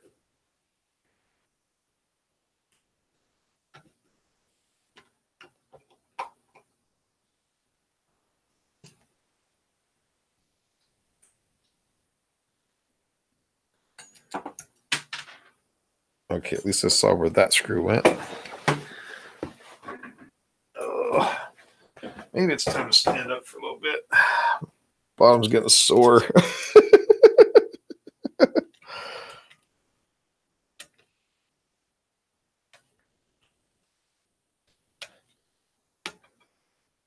we go. Still moves freely. That will work.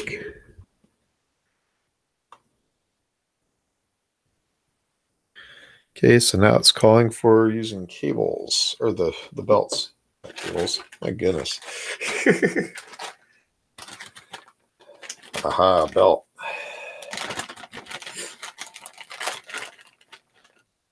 First printer, almost a year now. So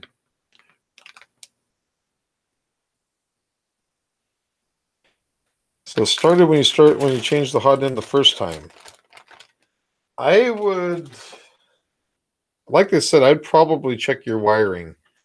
You might have, it could be either in the connector, or it could be just from time of the wires moving back and forth. They can actually start to mess up.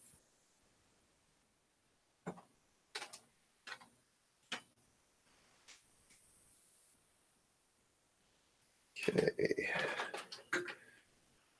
So it looks like you tighten the belt and then you use zip ties. Okay.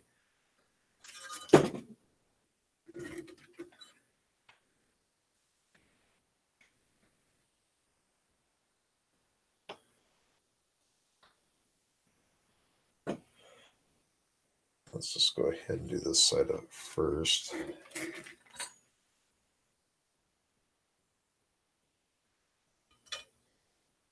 And it came with clear zip ties, but I'm a sucker for black. So all I'm going to do is swap out to some black zip ties, because I just don't like clear on something that's going to be black like this. I like to have it somewhat the same color. Plus these zip ties are a little bit heavier. Good old Harbor Freight specials. Very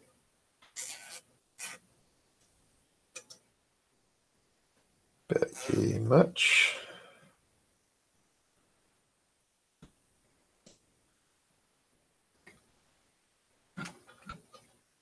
There we go. I like to double them up.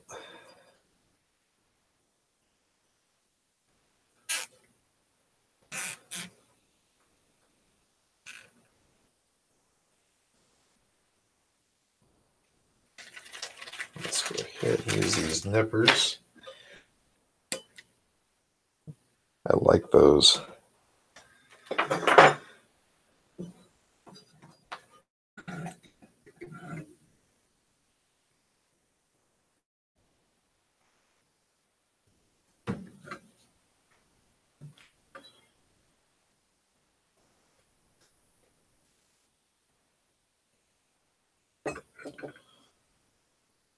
Belt wants to twist.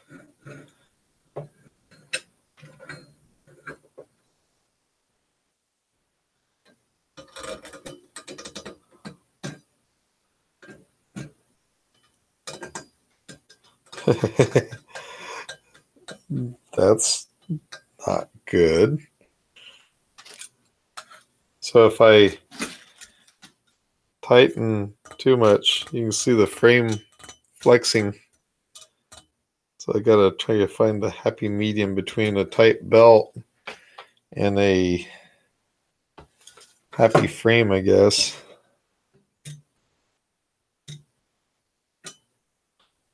They don't seem to be the same, that's for sure, because where I'd like the belt is right there.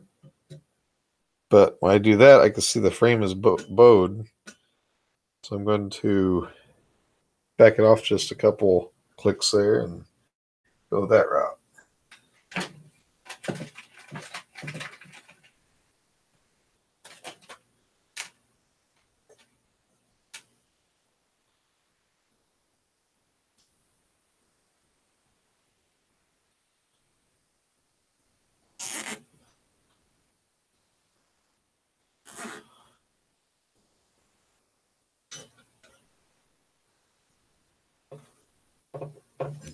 Okay.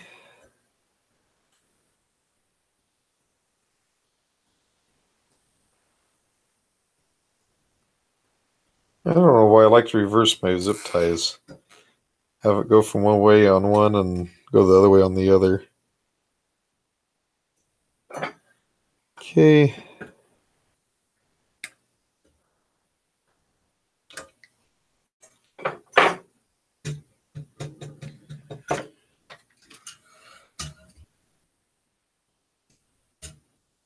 I want the belt tighter, but if I do, it flexes the frame a lot. It'll be fine like that. I mean, who am I kidding? It's going to be just fine like that, but I don't know. I just like it tighter. Let's go ahead and lock this belt down because it's going to be fine like that, I think. Yeah.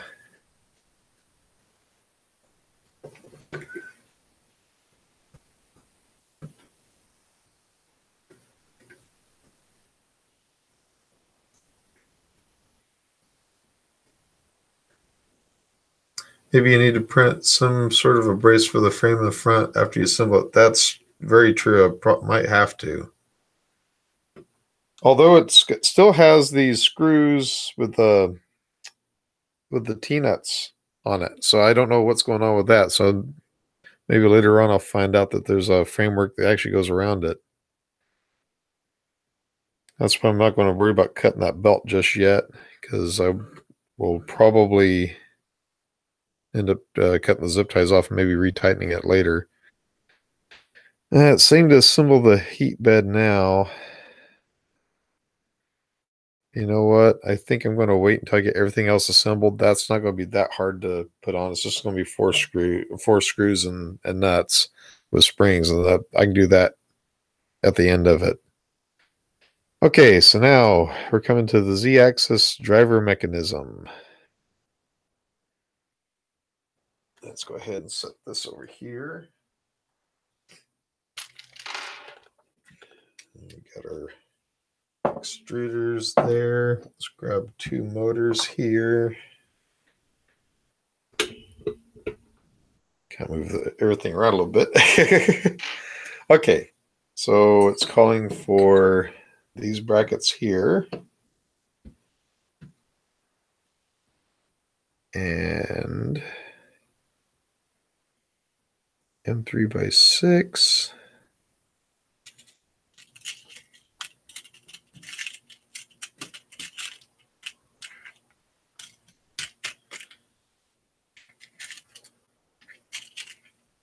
The compartment doesn't open up, rats. Looks like it's going to be 4 per motor, and there's going to be 2 motors.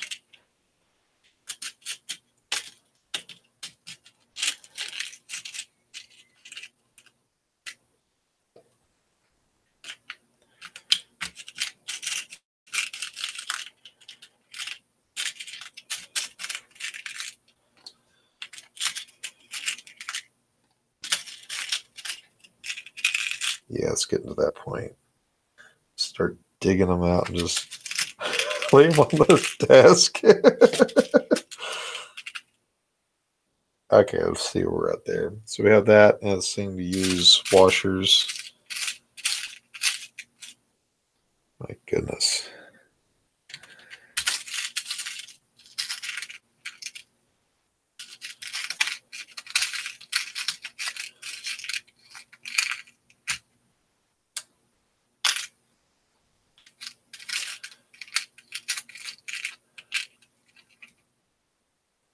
Starting to feel like washes are overrated. I'm about ready to see if hang it.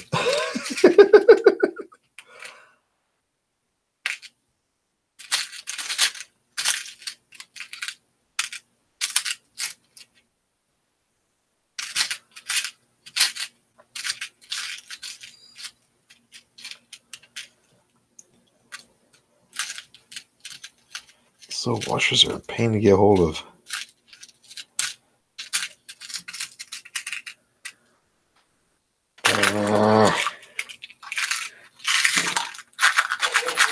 There.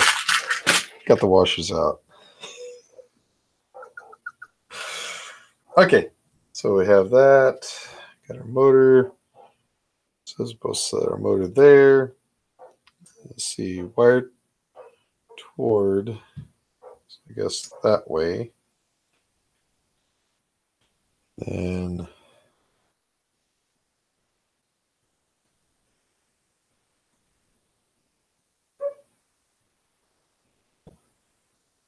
there we go.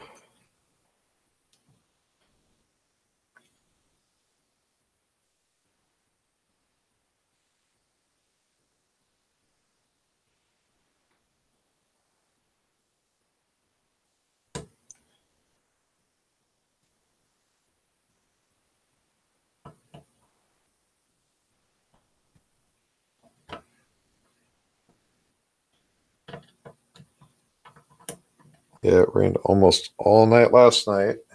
And then this morning I got up, came over here.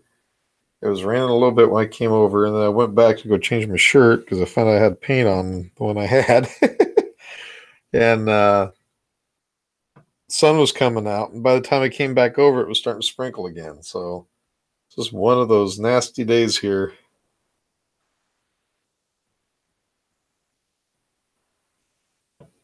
Okay, so this bracket looks like it's adjustable, but I've kind of maxed it out in one direction, so we'll see how that works out. I can always adjust it later on. Okay, so there's that one.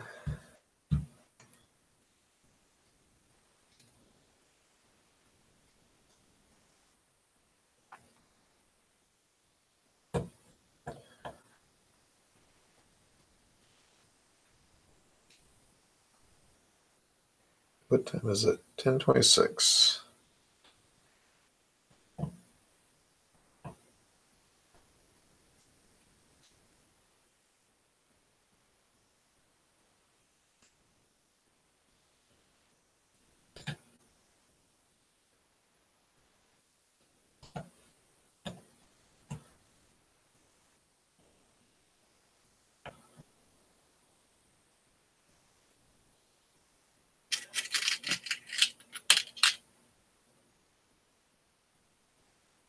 There we go.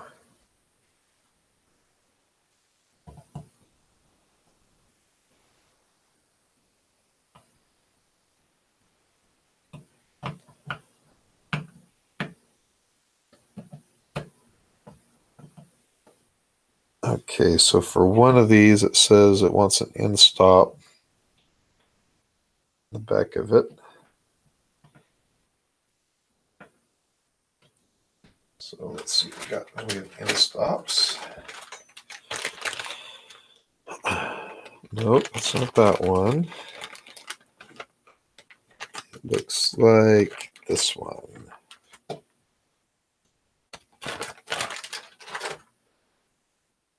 It's calling for, yeah. And it's saying to mount it right there. Are both of them supposed to have end stops?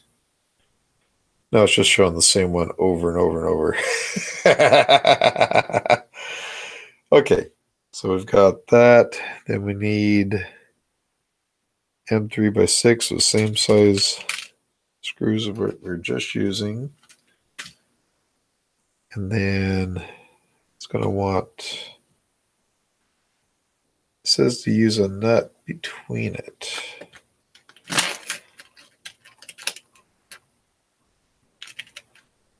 Okay.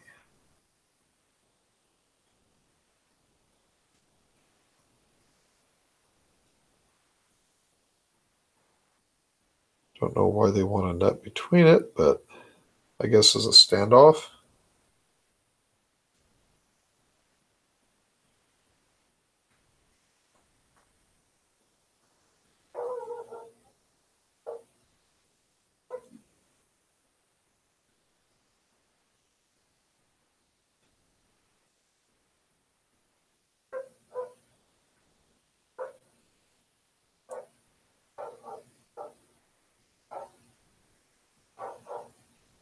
Mr. Carroll Science.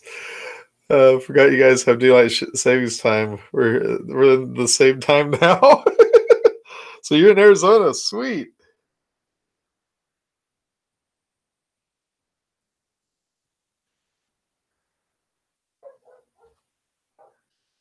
How hot is it over there today?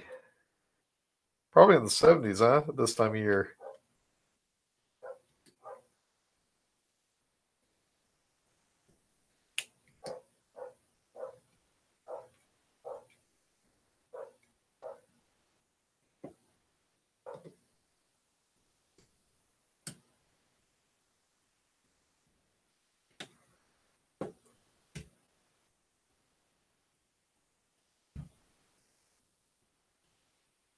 $77. It's the nice time of year back there.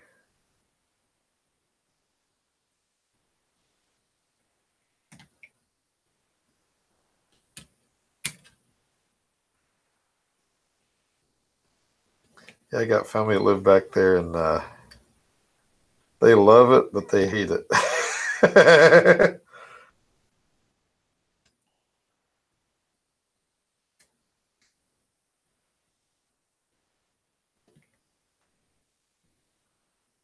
It's always funny because they'll take and they'll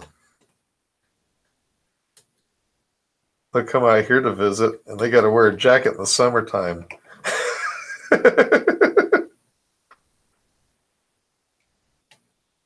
Having a hard time here because they're using nuts as standoffs, and the board doesn't want to tighten down at the same time as the nut.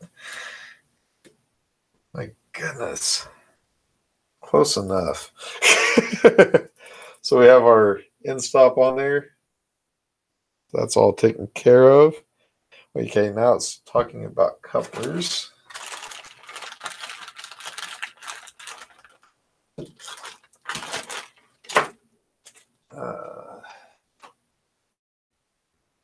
Getting old. Let me go ahead and sit back down.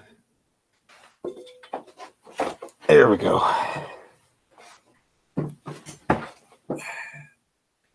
Because these little suckers are a pain to put on. Probably won't be so bad on this part of it, but they are when it comes to the threaded rods.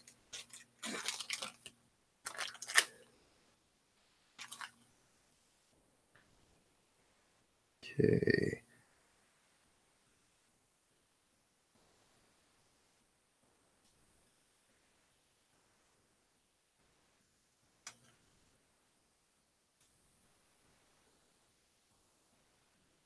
Yeah, hear it raining again.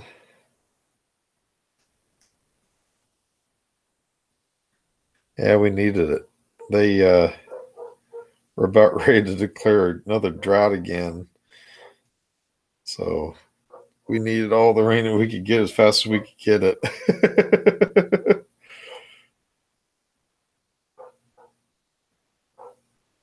Okay. So I've got it where the top of the rod or the top of the shaft for the motor is right at the base of where the threaded rod goes.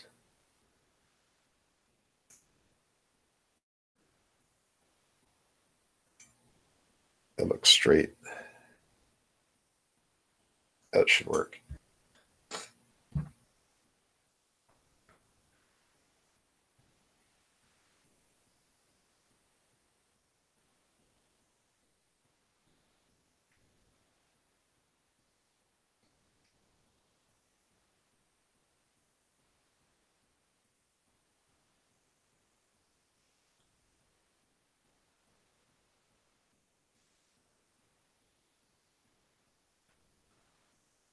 You live in a unique area that has mountains all around. 15 minutes you can be in the snow. It sounds like you live by Flagstaff.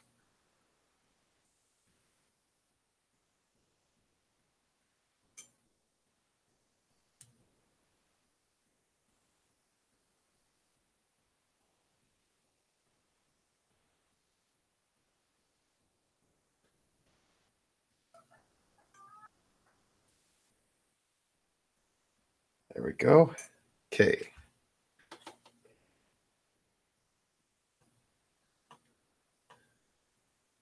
Wait a minute. It's saying I need to add in.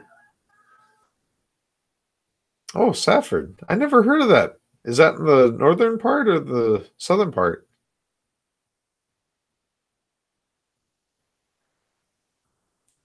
Okay, so it says an M5 by 6. So we're going to go back to these, it looks like. And then T-nuts on this one.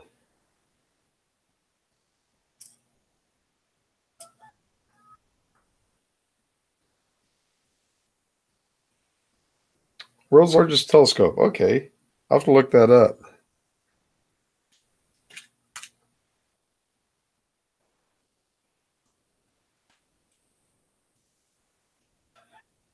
Back several years ago, my brother got into buying properties and stuff. He actually bought some land over there, and he talked me into it. And I actually picked up as a quarter acre by Concho Lake, which is all the way over by New Mexico. I think it's 40 or 45 miles from the Painted Desert.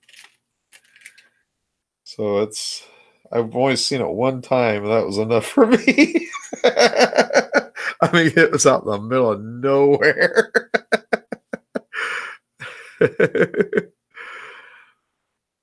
What do you expect for $300? That was a steal and a half.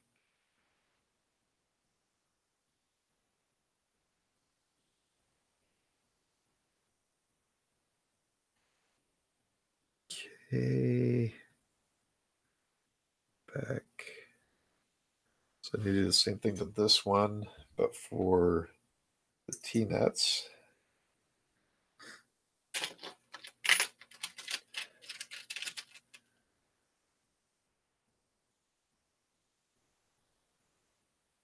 Southeast. Wow. Yeah, definitely will. If I make it over that way, I will let you know. I'd like to get back over there again, check things out.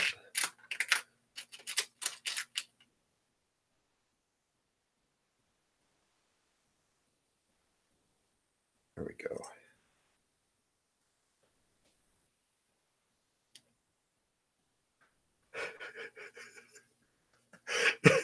You and I live in a unique area where you can see drunk two people having a fight in two different languages. You can, ever hear half the conversation, so you start playing fill in the blanks and giggling. Oh man, they're gonna run you out of town. You keep it up.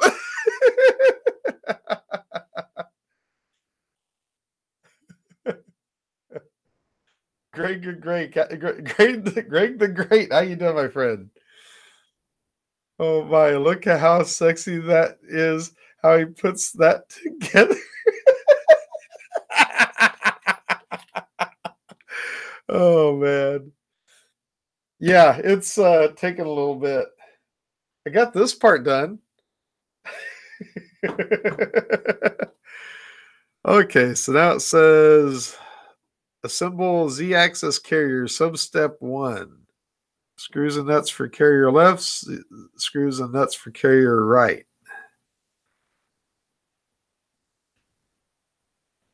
Okay. Oh my goodness. Okay, so we're going to start with no, yes, no. Yeah. So we're going to start with this piece, and it shows it like that. It shows one of these, like that, and that calls for M3 by 6. And let's dig more of those out.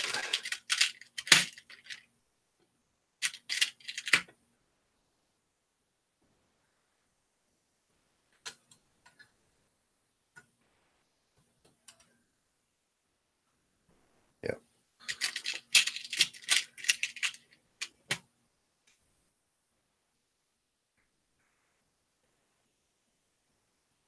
Don't touch that M3 bolt, man. I'll lose it.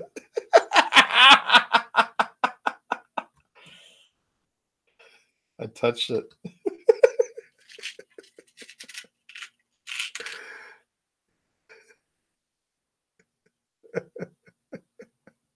Join that coupling.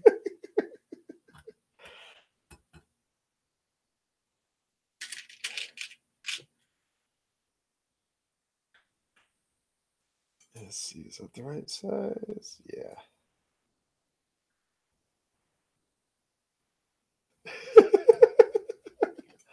Don't worry, all my live streams are demonetized right off the bat. YouTube hates me.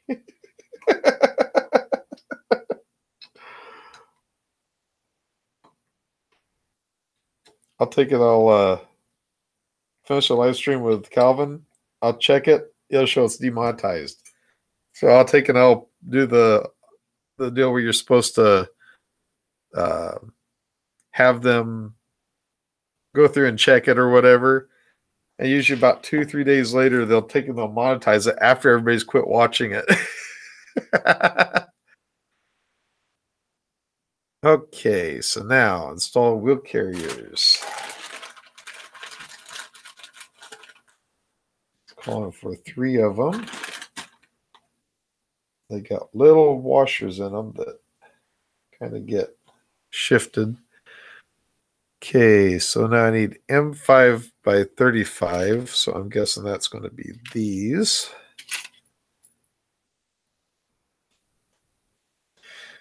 Good. No, I don't need that picture of my head. Hey, Paul, how you doing? Thank you for joining.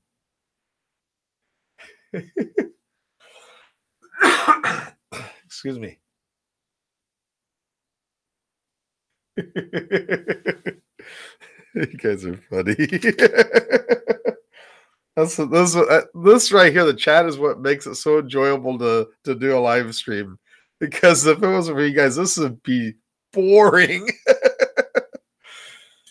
Okay. So it looks like I need some bushings.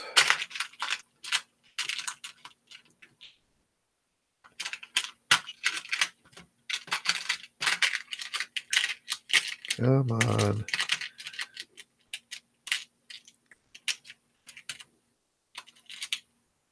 There we go. Got the bushings out, and it looks like we need shims. It's calling for shims, and that's calling for lock washers, looks like. Oh, I got some right here. Okay, so let's get one of these set up here. So we got our bolt, our screw. We got that. We've got a spring washer.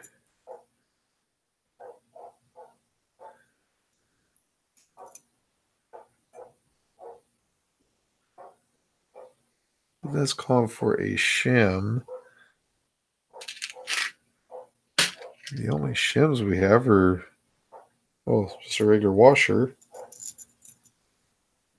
Then we have of our wheels. Then it calls for another shim.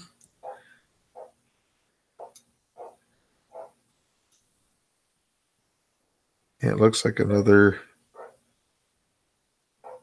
lock washer. And then that's supposed to screw onto there. So we just do that 2 more times.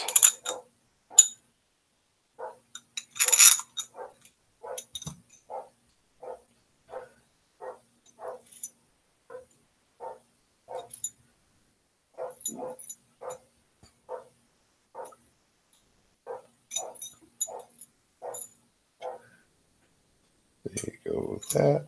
Go with that. Oh, washers.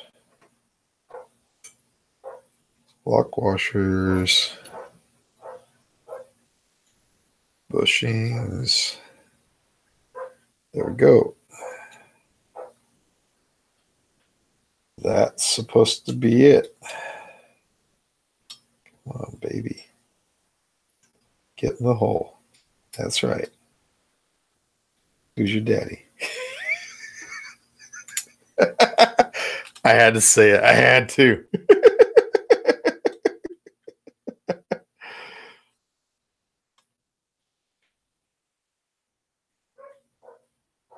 we go. Get them all started.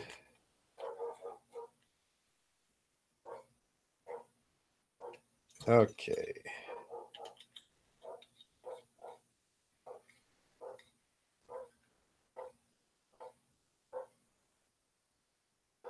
How come?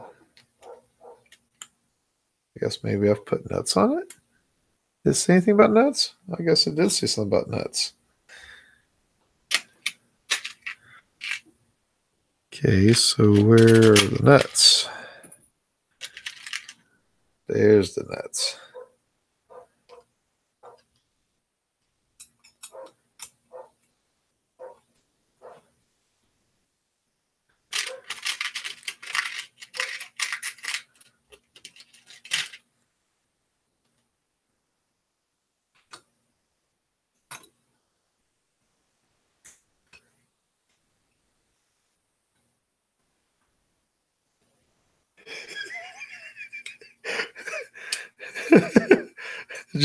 Jimmy playing with his nuts? What?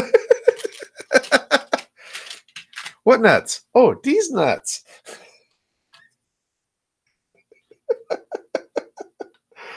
Oh, they want that monetization.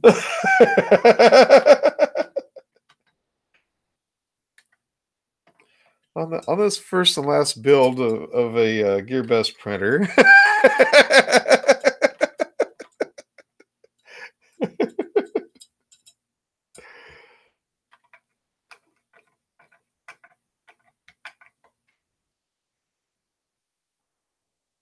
That's feeling pretty good right there.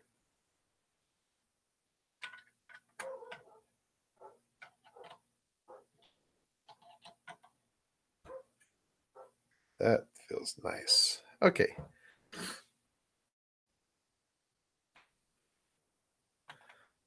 Now I need a 3x30 screw, which is going to be that one. I need a spring. Excuse me.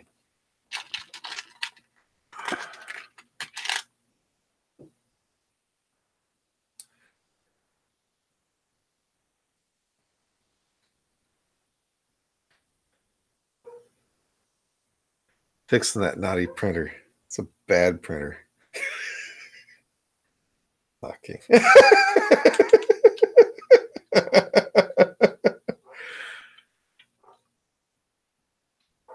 So I'm taking this is for a end stop. Here we go. That will work. So we've got our wheels in place. We have our nut set up for the Z rod, for the Z axis. I have that set up for an end stop. So now we are going to install the last motor that I've got. Let's see. I'm guessing from what's saying it goes like that. It's saying it needs the timing pulley. So let's go ahead and throw that on there.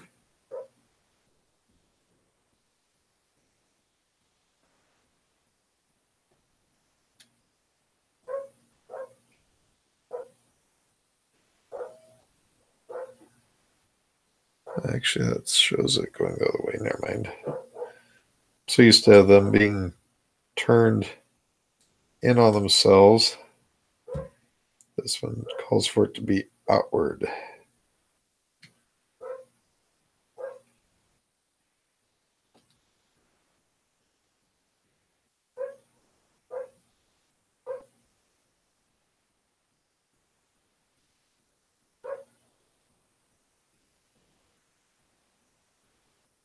Okay.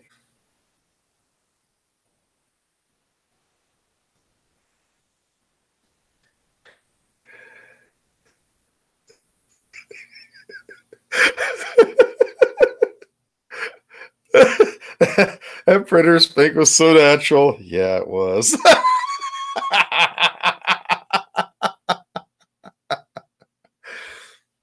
In this episode, Jimmy is having trouble with his nuts and bolt.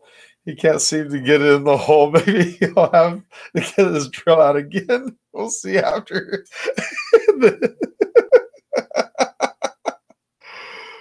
Oh, man. Okay. Oh, this is an interesting deal. So apparently the motor is held on with standoffs. Okay. Which standoffs, I wonder? It says M3 by 28. That's probably going to be these. Let's see. Yep. It's 28 millimeters, so it's going to be the longer ones. And supposed to use spring washers, it looks like.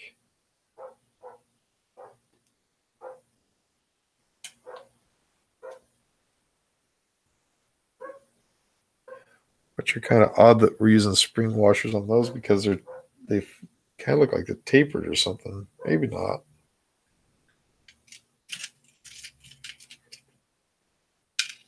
There we go. Okay, and it's pointing with the wire downward. So let's go ahead and... Would it be downward or would it be out?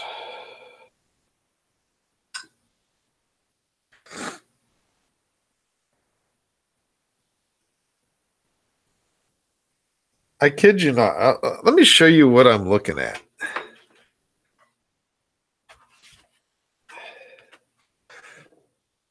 That's what I'm looking at for instructions. I kid you not. The whole thing has been this way. It's this one right here. That's the one I'm working on right now. See where it says the wire goes? I'm guessing it's supposed to be facing downward, but my goodness.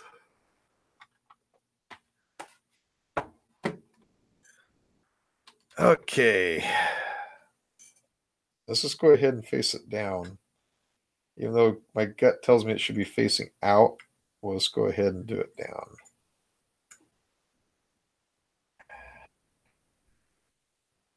My gut says it goes out. Oh well. We'll just go ahead and do it that way.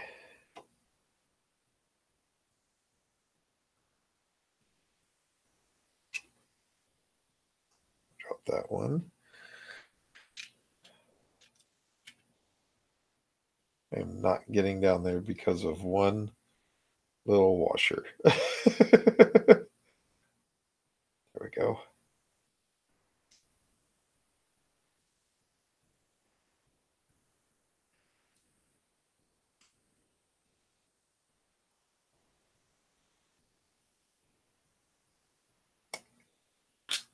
Does that fit? No, it don't. Rats.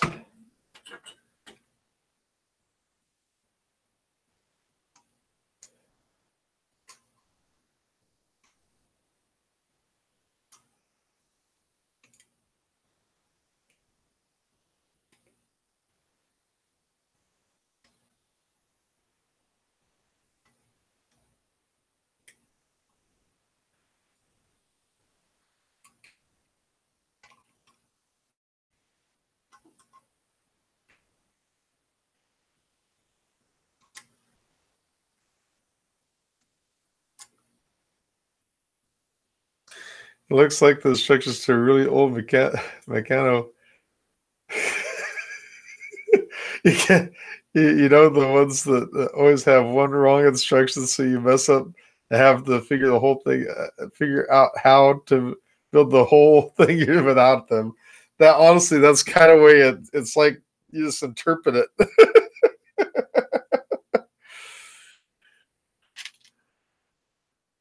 Let's see. Yeah, this is some really weird instructions. I've never seen quite like this. I mean, it's like I always wish the instructions were kind of in a way until now.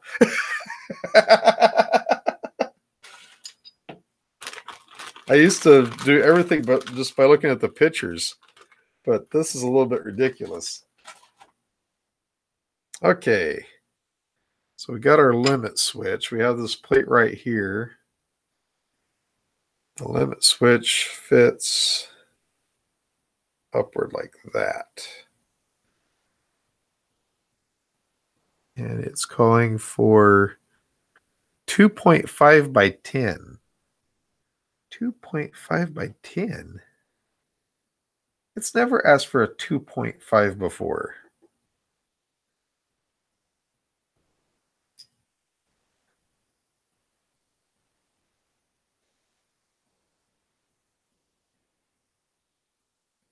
Let's try that one.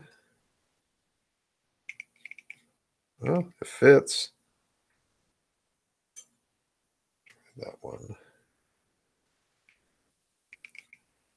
Either I got lucky and they were 2.5s or the 3s fit. I don't know which. I'm not even going to question it. Okay, so how it appears this plate goes onto here.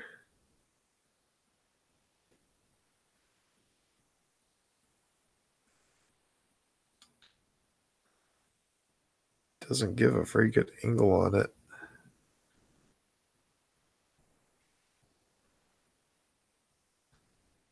It quits talking about it after this point, so I guess it goes on this way. Because it shows it like this on the picture with that there, and it doesn't show the switch, it just shows screws. But yet it shows the heads of the screws, even though there's no switch there. That's got to be the way it goes. Okay. Now we're going to use 3 by 6.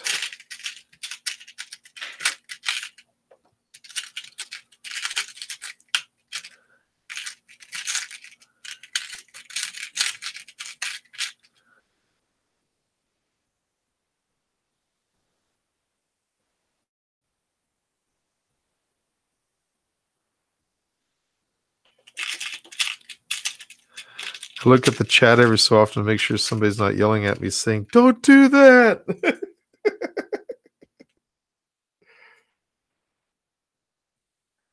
Or in the case of Ian's deal, he'd be like, "Stick your finger in the light socket."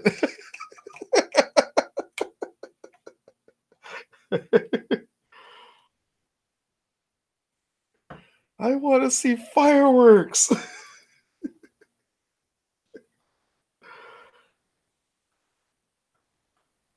Something tells me I'll be disassembling this printer and reassembling it before the very end of this. We'll see.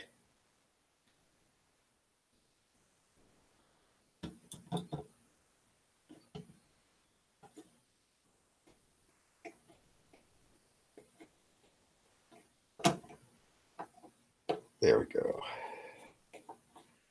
Well, so far so good.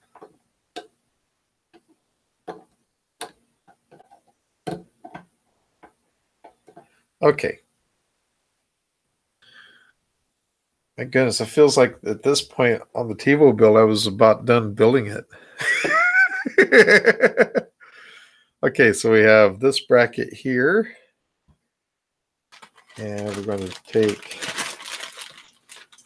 one of these, pop it in that way.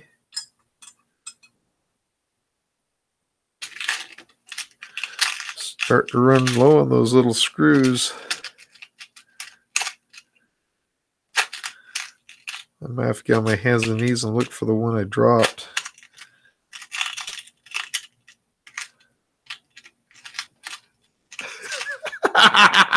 Test with your tongue, not your fingers. Pro tip. That's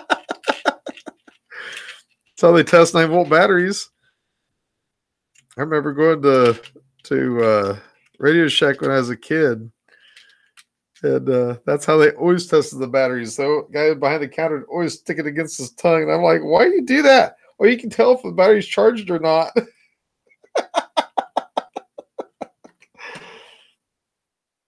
You mention that anymore and people freak out. You can't do that.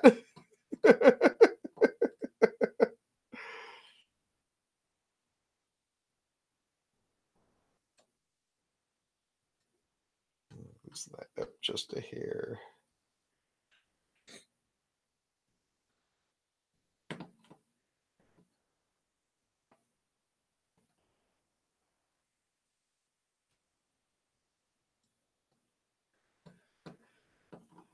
It's like on Facebook. I go on there so often. I honestly don't spend much time on Facebook anymore. Ever since I got this channel, I went over to Twitter. The people seem so much friendlier on Twitter than they are on Facebook. It was bad because I don't have any family members on Twitter to amount to anything.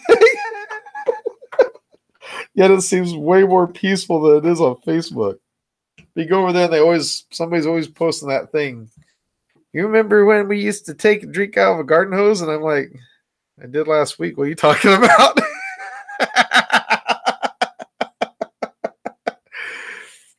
Oh, man.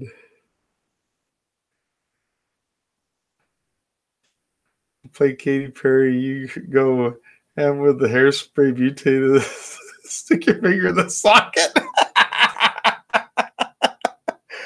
Oh, man. Okay, so we're going that direction. And now we're going to be using a bearing. We need an M5 by 20, which is going to be, yeah, it's going to be this. And then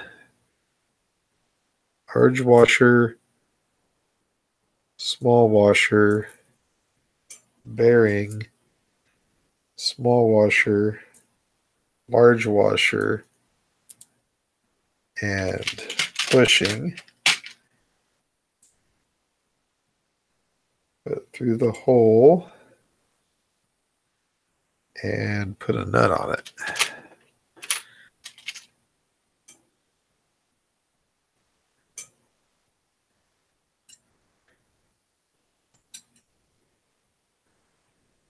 Maybe that's why Twitter is nicer.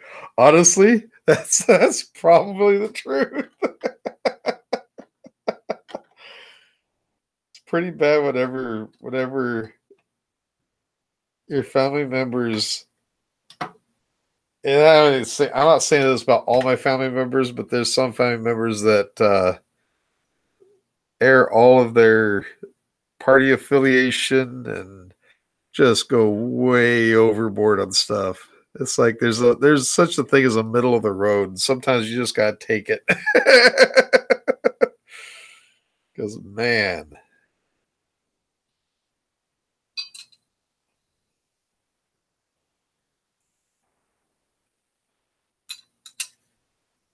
Okay. What am I? Surely it goes on the backside. Yeah, it does. Okay. I'm being an idiot. I'm all looking at this and I'm like, how is that going to work? It goes on the back side. Okay, so now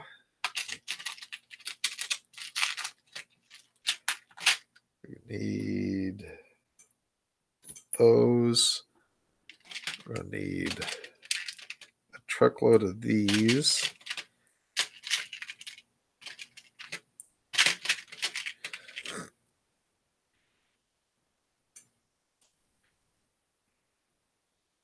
Hey, 3, how you doing? Thank you for joining.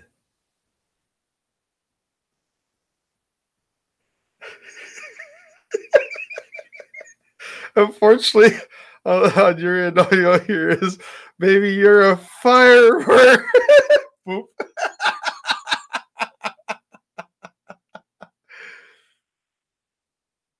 Either they press their agenda too hard or they get offended by someone else too easily. That's exactly the truth. That is exactly the truth. Oh, my goodness. I'm one of those people that I've never been able to take politics seriously because they're all so two-faced. You know, on both sides. It's like, my goodness. I don't know. It's one of those things I just try not to get into. I just think that people take it way more serious than they need to as far as party affiliation goes. It's almost a joke at this point. If you wait long enough, every party kind of swaps sides. Like the Republicans, they didn't used to be conservative. That just kind of shifted somewhere in the early 1900s. Let's see. So I want to take, okay, so it goes from this side. We have a screw. We have a bushing. We have a spring washer.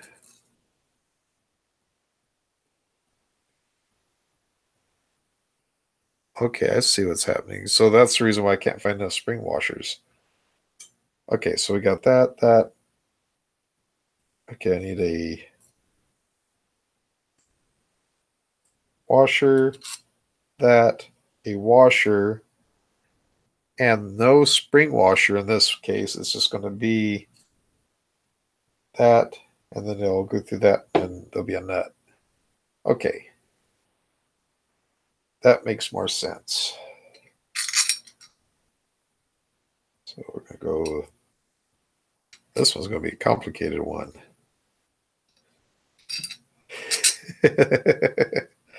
Let's just let that one hang down there. Get the washer set. There we go. Oh, forgot something. Forgot two things. Need the spring washer. That washer. The wheel. Washer. A bushing. And then one more.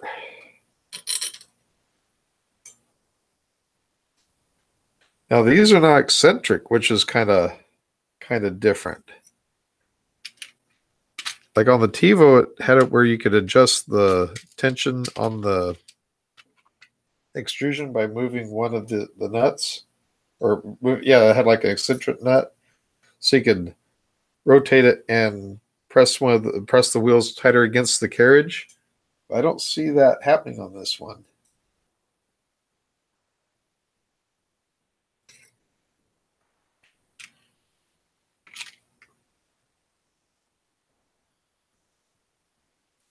There we go. Okay. Okay. Yes. It's on there. Make sure I didn't forget something. Okay, so now I need my nuts. What nuts? These nuts.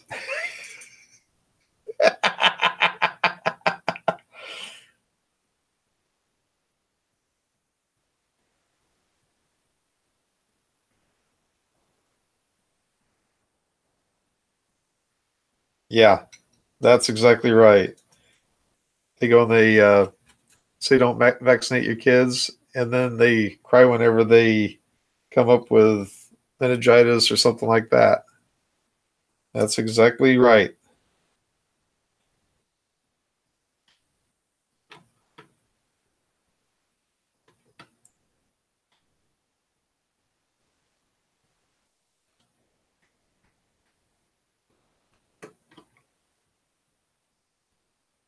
And finally, when society puts their foot down and say, no, your kid has to be vaccinated before they can go to school, then they want to run to the courts and want to try getting some kind of exemption. And it's just a slippery slope at that point.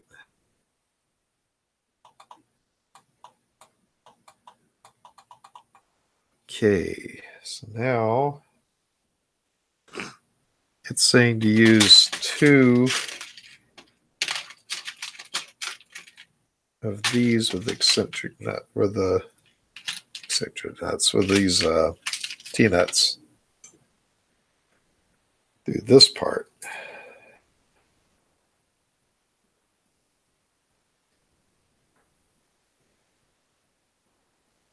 Is that right? Yeah, that's right.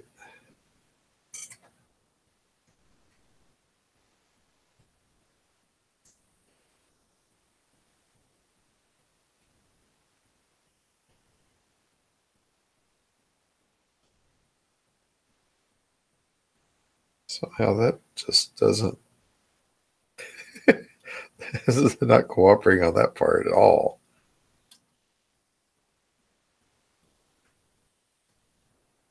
There we go. Okay. So that's together. Nose gets stopped up.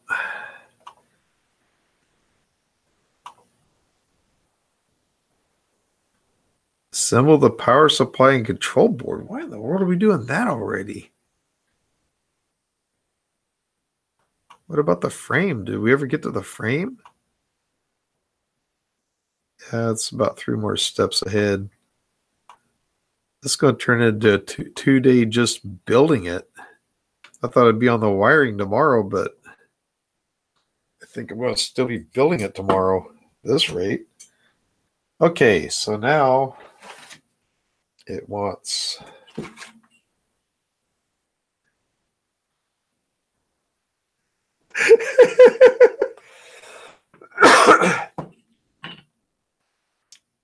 Hey, how you doing? 3D print.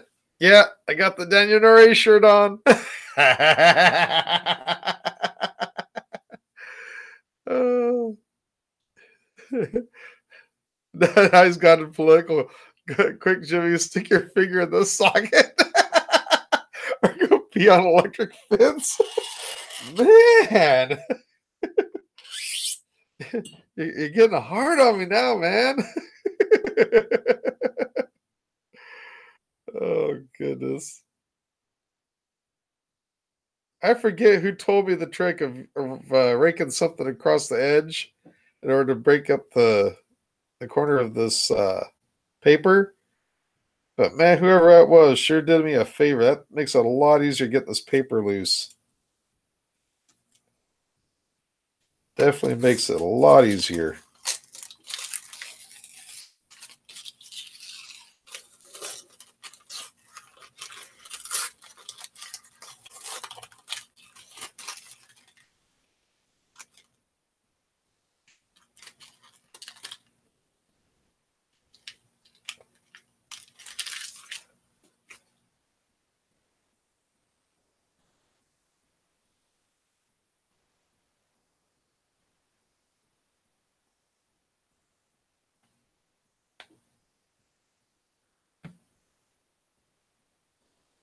Mr. Carroll Science, it was him. That's what I thought. Definitely a good trick. I think sometimes it's still a little bit of a bear to get it off, but at least it gives you the edge to start working for. There we go.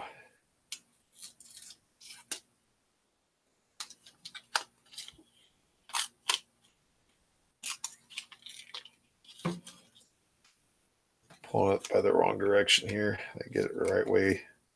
There we go.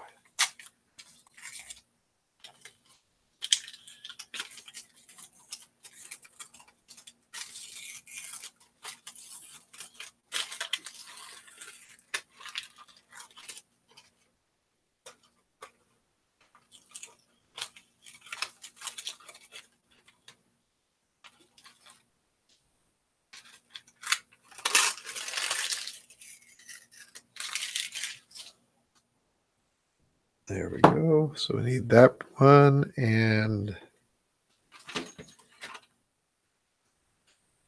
this one.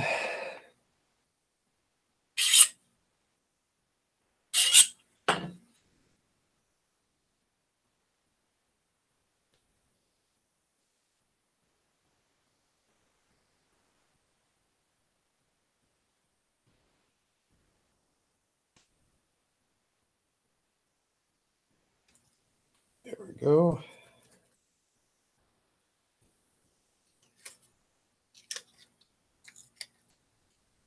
$114. Probably continue on until for about another 45 minutes, and then I'll probably end up calling it for the day. Go grab some lunch. Go grab me a Grand Slam breakfast at Denny's.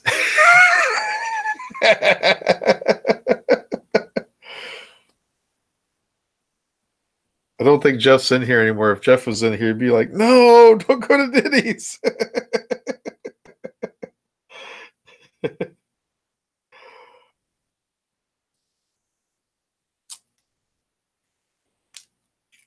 I know Calvin would. He'd be like, no, no, no, no, no. You always go there. Hey, $4 for a Grand Slam breakfast. You can't go wrong with that, man.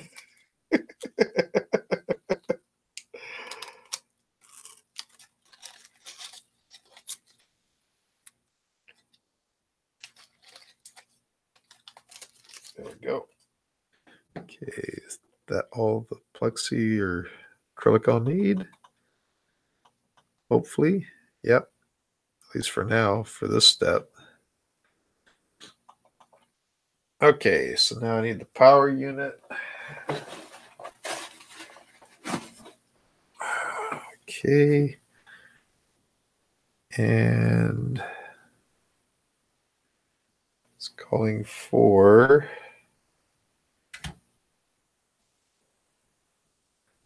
let's see which way that's wanting it. Calling for this direction right here and to use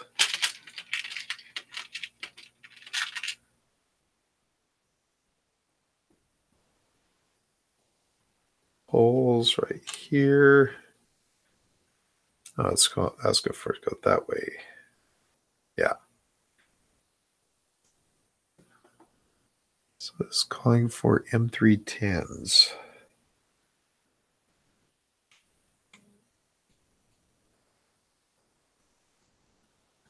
IHOP is where it's at.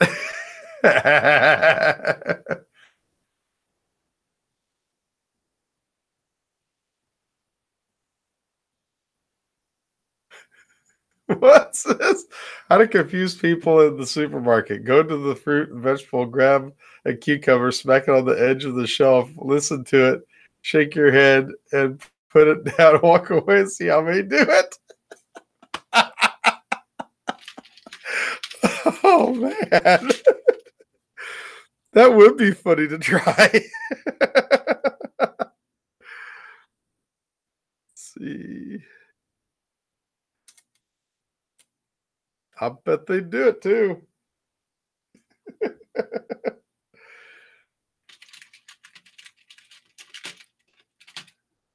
Okay.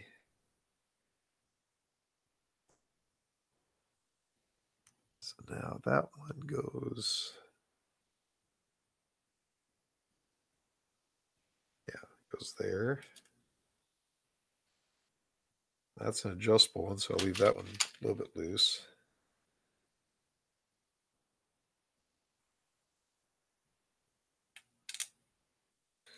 Craig says, ooh, IHOP.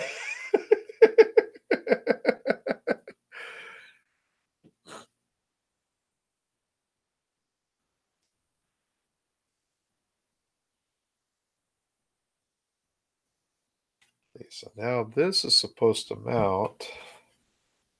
Where is it supposed to mount at?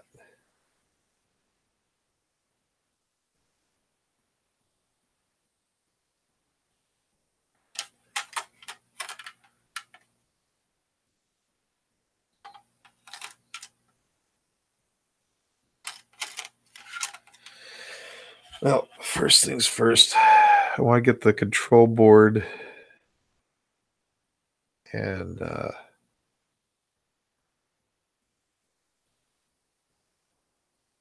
see one of the poles, which I got the poles on here. And now it's calling for some other poles, but I'm not seeing any other poles. I've remounted everything.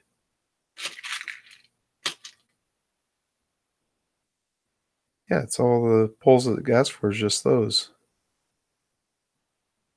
Let's see here.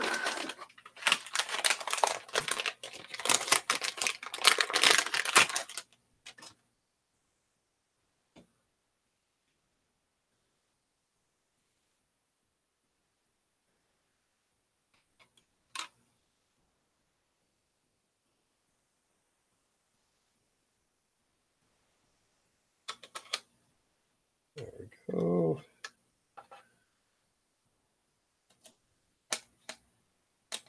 That one tightened up.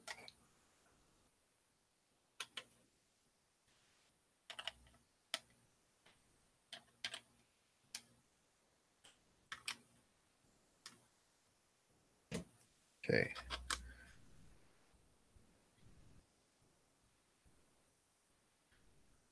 So I've got the circuit board, and now it's showing I'm supposed to mount this thing.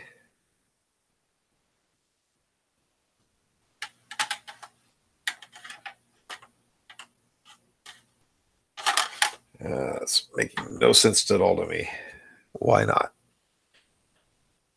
Okay, so I have this piece. I put the poles on it so that this would work.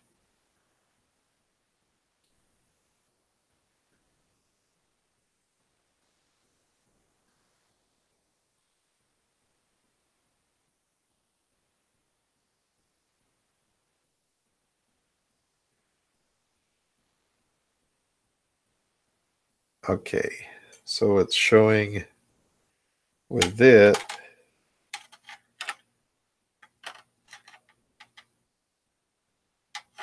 It's supposed to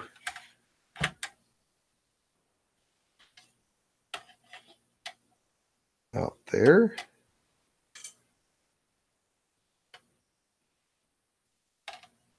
Okay, let's pull this back off. Set down its plastic over here. Let's take another look here. Okay, so if I line that up, I should be able to put some screws in that way. That's going to be, does not really show. So let's find something that'll work.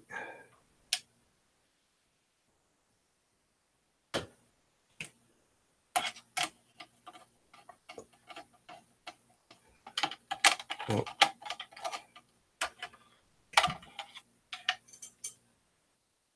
Okay.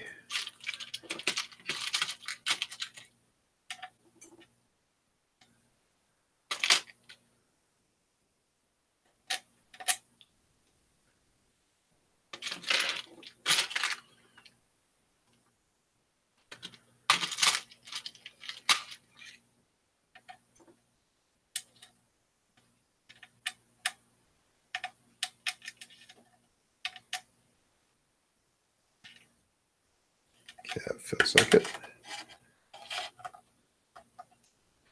That is not long enough.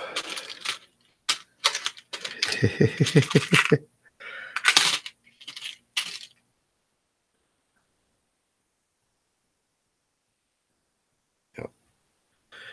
It's got to be a smaller screw, but I don't see any screws here that will fit that. These are too small. Trip to Home Depot.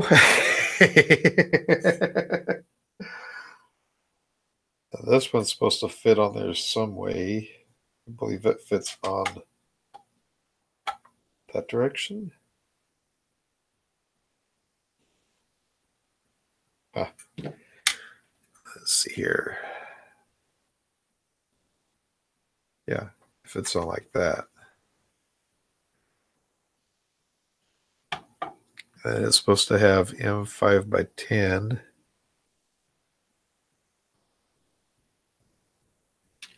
And what type of nuts? Looks like it's these T-nuts. No.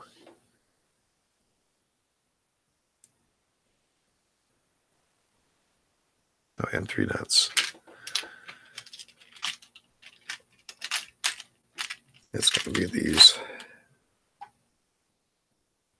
Nope.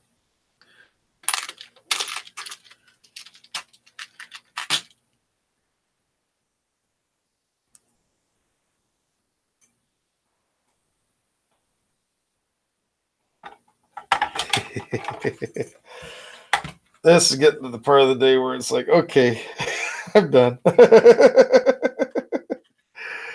Oh, goodness.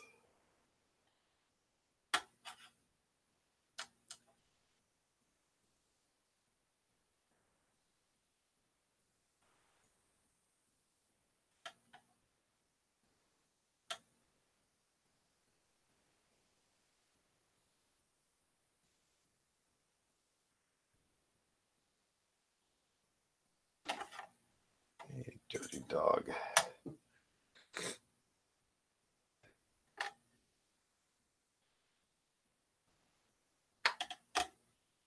Okay. Let's try this now with a screwdriver.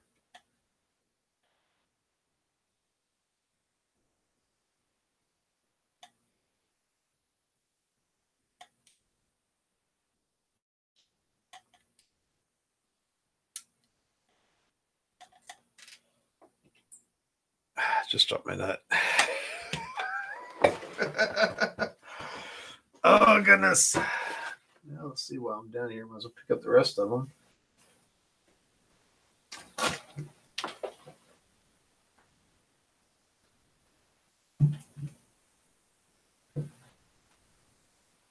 Oh, I don't see the nut. Okay. Let's see if I got another one here so I can just continue on with it. Yeah, I got more.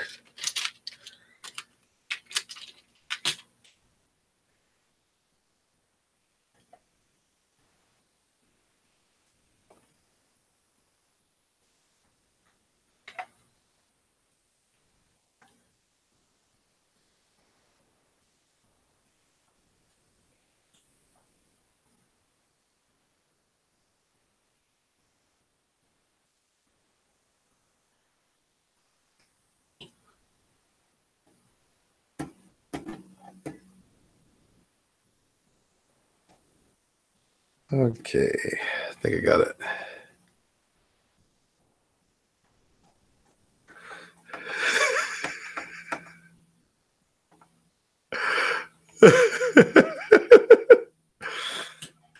I got to start back up here a little bit. Let's see. I got the security people to do it in Tesco. They were in on it. Half an hour, 20 people were bringing key covers against the shelf and stick it to their ear to see if it worked. Instructions on this kit are not its strong suit. That's exactly right. I had a little bot-shaped piece that connected to the two. Or boot-shaped piece that connected to the two. Huh. That's probably what this part that I'm putting on right now. Greg the Great. My cousin said Calvin looks like a young Howard Stern. Honestly, he does. Damn, Jimmy, you dropped your nut. Or your nut dropped. Yeah, my nut's dropped. Here's a piece of tape on one side to hold the nut in place. That's a good point. Let's see. I don't have any. Well, I had that other masking tape, but I'll use some electrical tape. That's a good idea. because I've got one more screw to put in.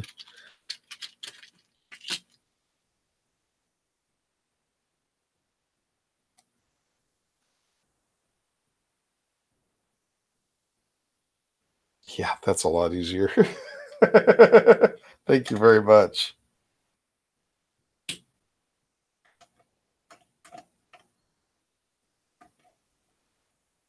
Oh, that made it a lot easier.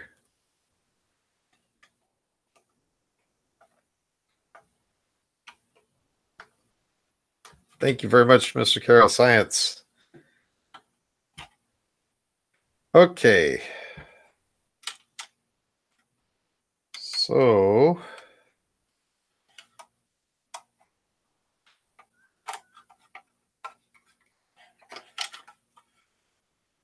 I have no idea how that's supposed to work. It shows it on that side of it. It's saying to use M12 by 2 or M5 by 12 on part of it, yet it shows it, but it shows it on this side of it. It doesn't show it on the back side of it. Okay, there's an AC power connector that's supposed to go right here. So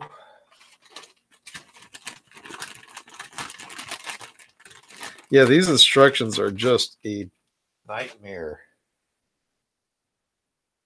And once I do that, how is that going to affect where the power supply goes?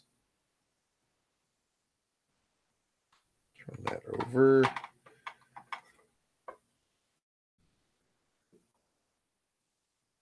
What in the world?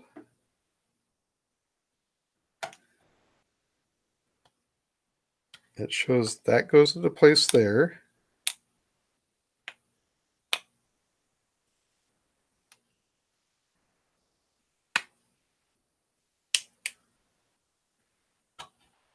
But now I've got a power supply that's supposed to,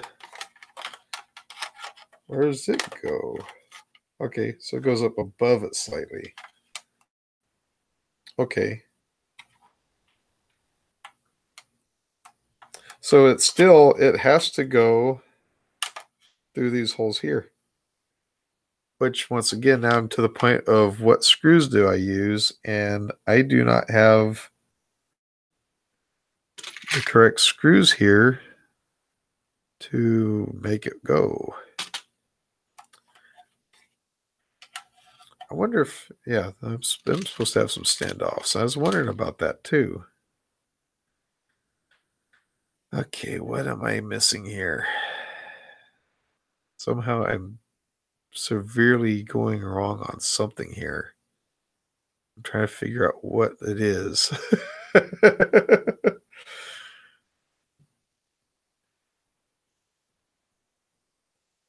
You know what? At this point, let's just go ahead and I'll see. That's going to be for mounting the circuit board. The plastic nuts are. Okay. So that mounts the circuit board. That's fine. But what am I supposed to use for mounting? Because, well, those wouldn't have fit in those anyway. So it's not like it goes that direction. Let's take one more run around here and see if there's anything else I'm missing. Well, the Allen head screws fit, but they're the last screws I've got that are that size, except for the little tiny ones, which won't even fit all the way through the acrylic. You know what? Let's go with that. Where else did I see? Did I have any more of that? If I could fit one more up there at the top and then just call it. So that's just too big.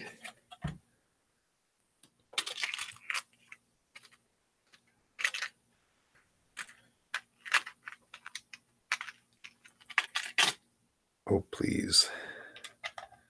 Please fit.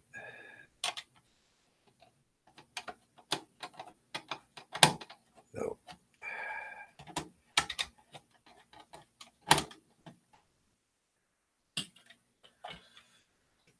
Won't fit. That's enough to get caught. So yours is only attached with 2 screws? Okay. Well, let's just go ahead and pretend that that's it, how it was supposed to go then.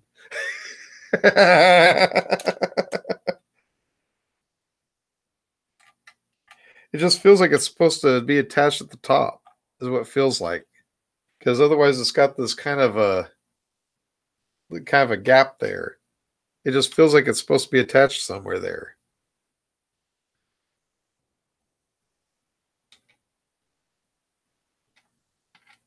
That's too small. Rats.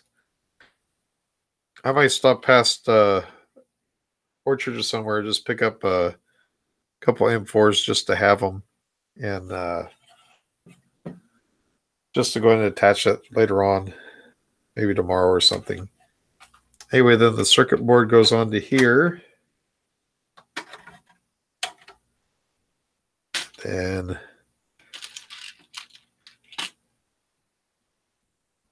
these connect onto here.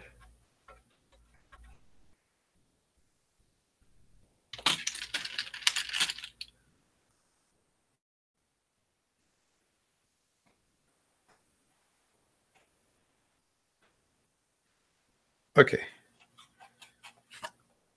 We're going to pretend that's the way it's supposed to work.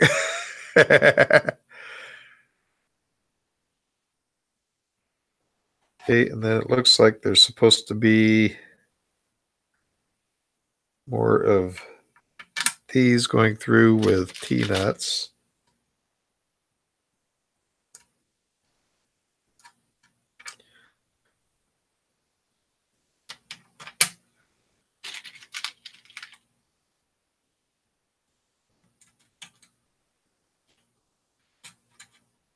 Okay, so I got that set up there. And I'm going to guess that's calling for that right there for another T-nut. Although it doesn't say, just says M5 by 12, which is going to be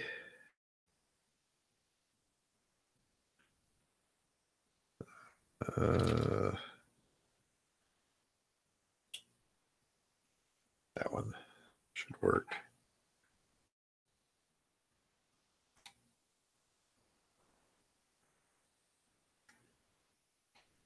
Okay. So that appears to be done.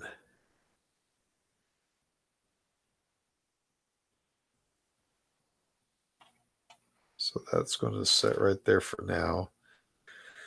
Let's see how much further we got before we start getting to the frame. Well, the next thing is going to be install fraud. FROD. How fitting.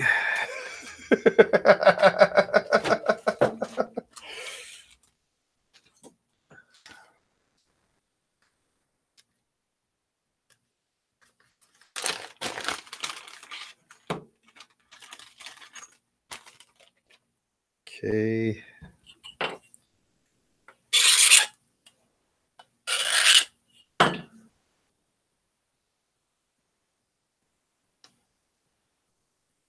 So I think these are the spool holders, if I remember right.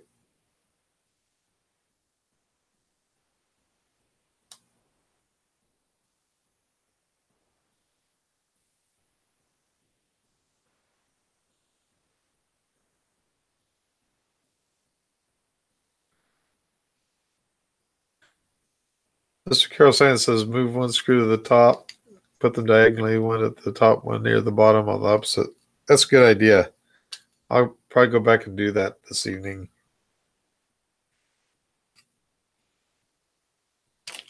I think what I'll do tonight is I'll probably come out here and kind of get things more squared away.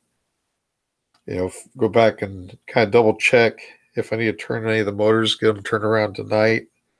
So if I do a stream tomorrow, it'll be a little bit easier and faster.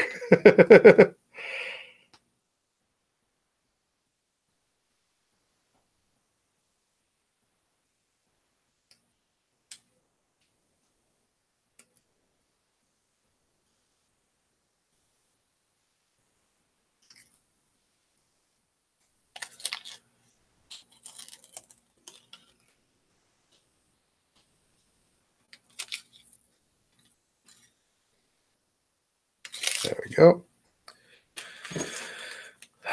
So appears there's two different setups on these. That doesn't look right, but we'll see. Okay. So we have this. It says to put this through here and put a T-nut on it.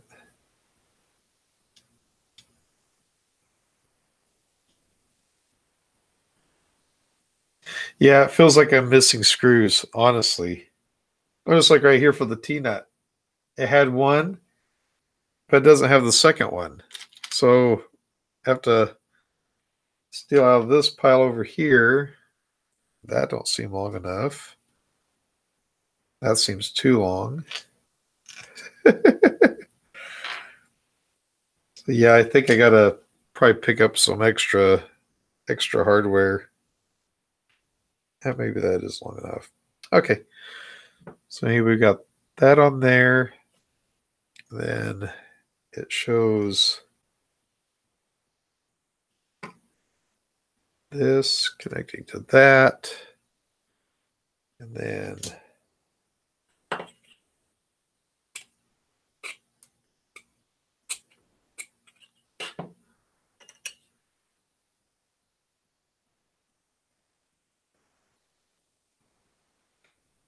oh man.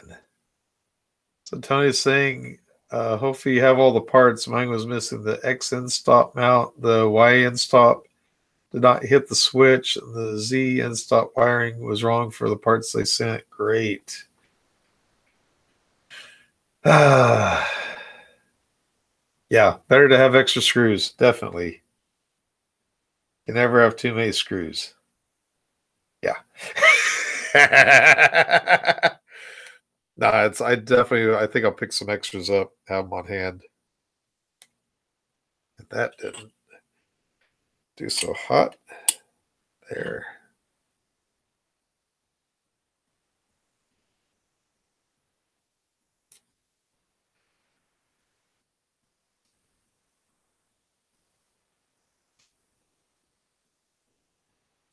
That seems like 1 week spool holder.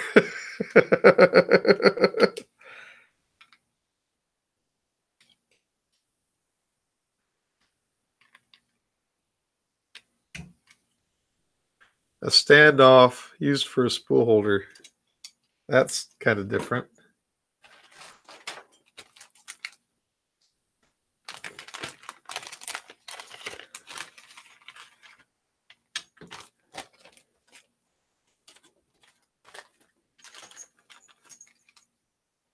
Let's see what screws came in this one. Once again, it's only got one screw for mounting it to the frame.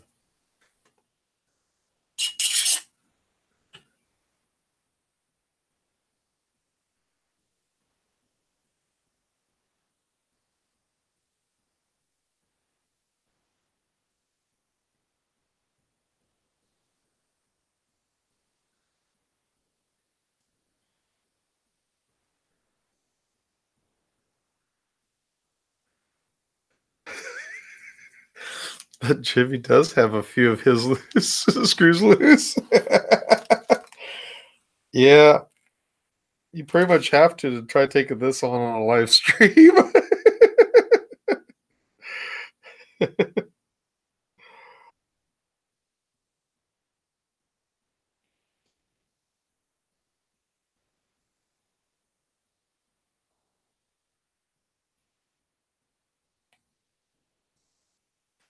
Just think I could have recorded this, had like 50 or 60 jump cuts. It would have looked like it went together perfectly the first time.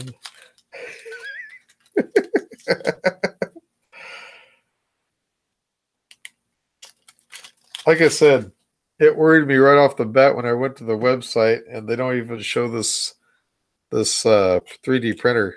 The Zonestar doesn't even show this printer on their website, which was kind of worrying me. So that's when I pulled out the SD card and found out that the instructions were on the SD card.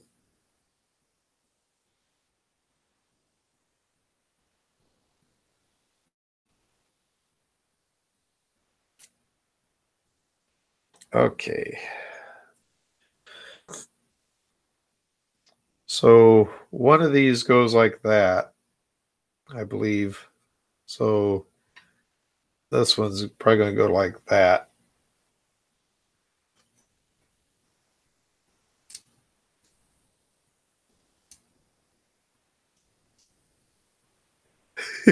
Or both. Maybe it's new, or maybe they're ashamed of it, or both. I'm wondering if it wasn't a special creation, especially for GearBest, is what I'm wondering. Because if that's the case, it was like a limited edition. That's kind of what I was wondering.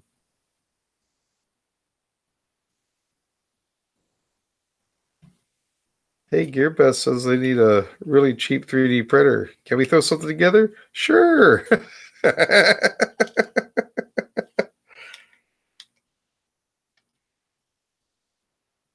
Okay. That should work on that.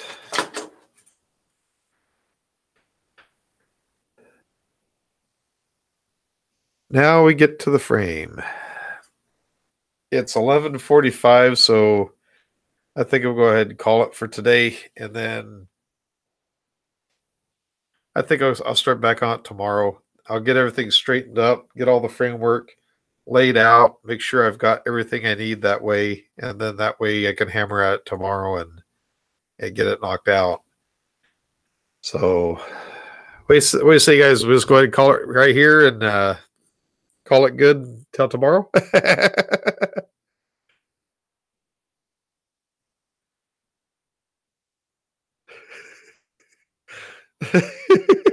You really, really, really want me to shock myself, don't you? Let's see here. What can I shock myself on?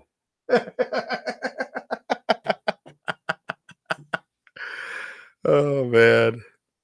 Anyway, guys, let's go ahead and call it. I'll go ahead and go grab some lunch. We'll see how things turn out. It's going to be Denny's, probably not High Hop. Thank you very much, guys, for joining. Thank you very much for keeping me company for this. I really appreciate it. And I will hopefully, I'll put it on Twitter, but probably about the same time tomorrow, about 8:30 in the morning. I'll go ahead and get started back on it. You guys take care, and I'll catch you tomorrow. Take care.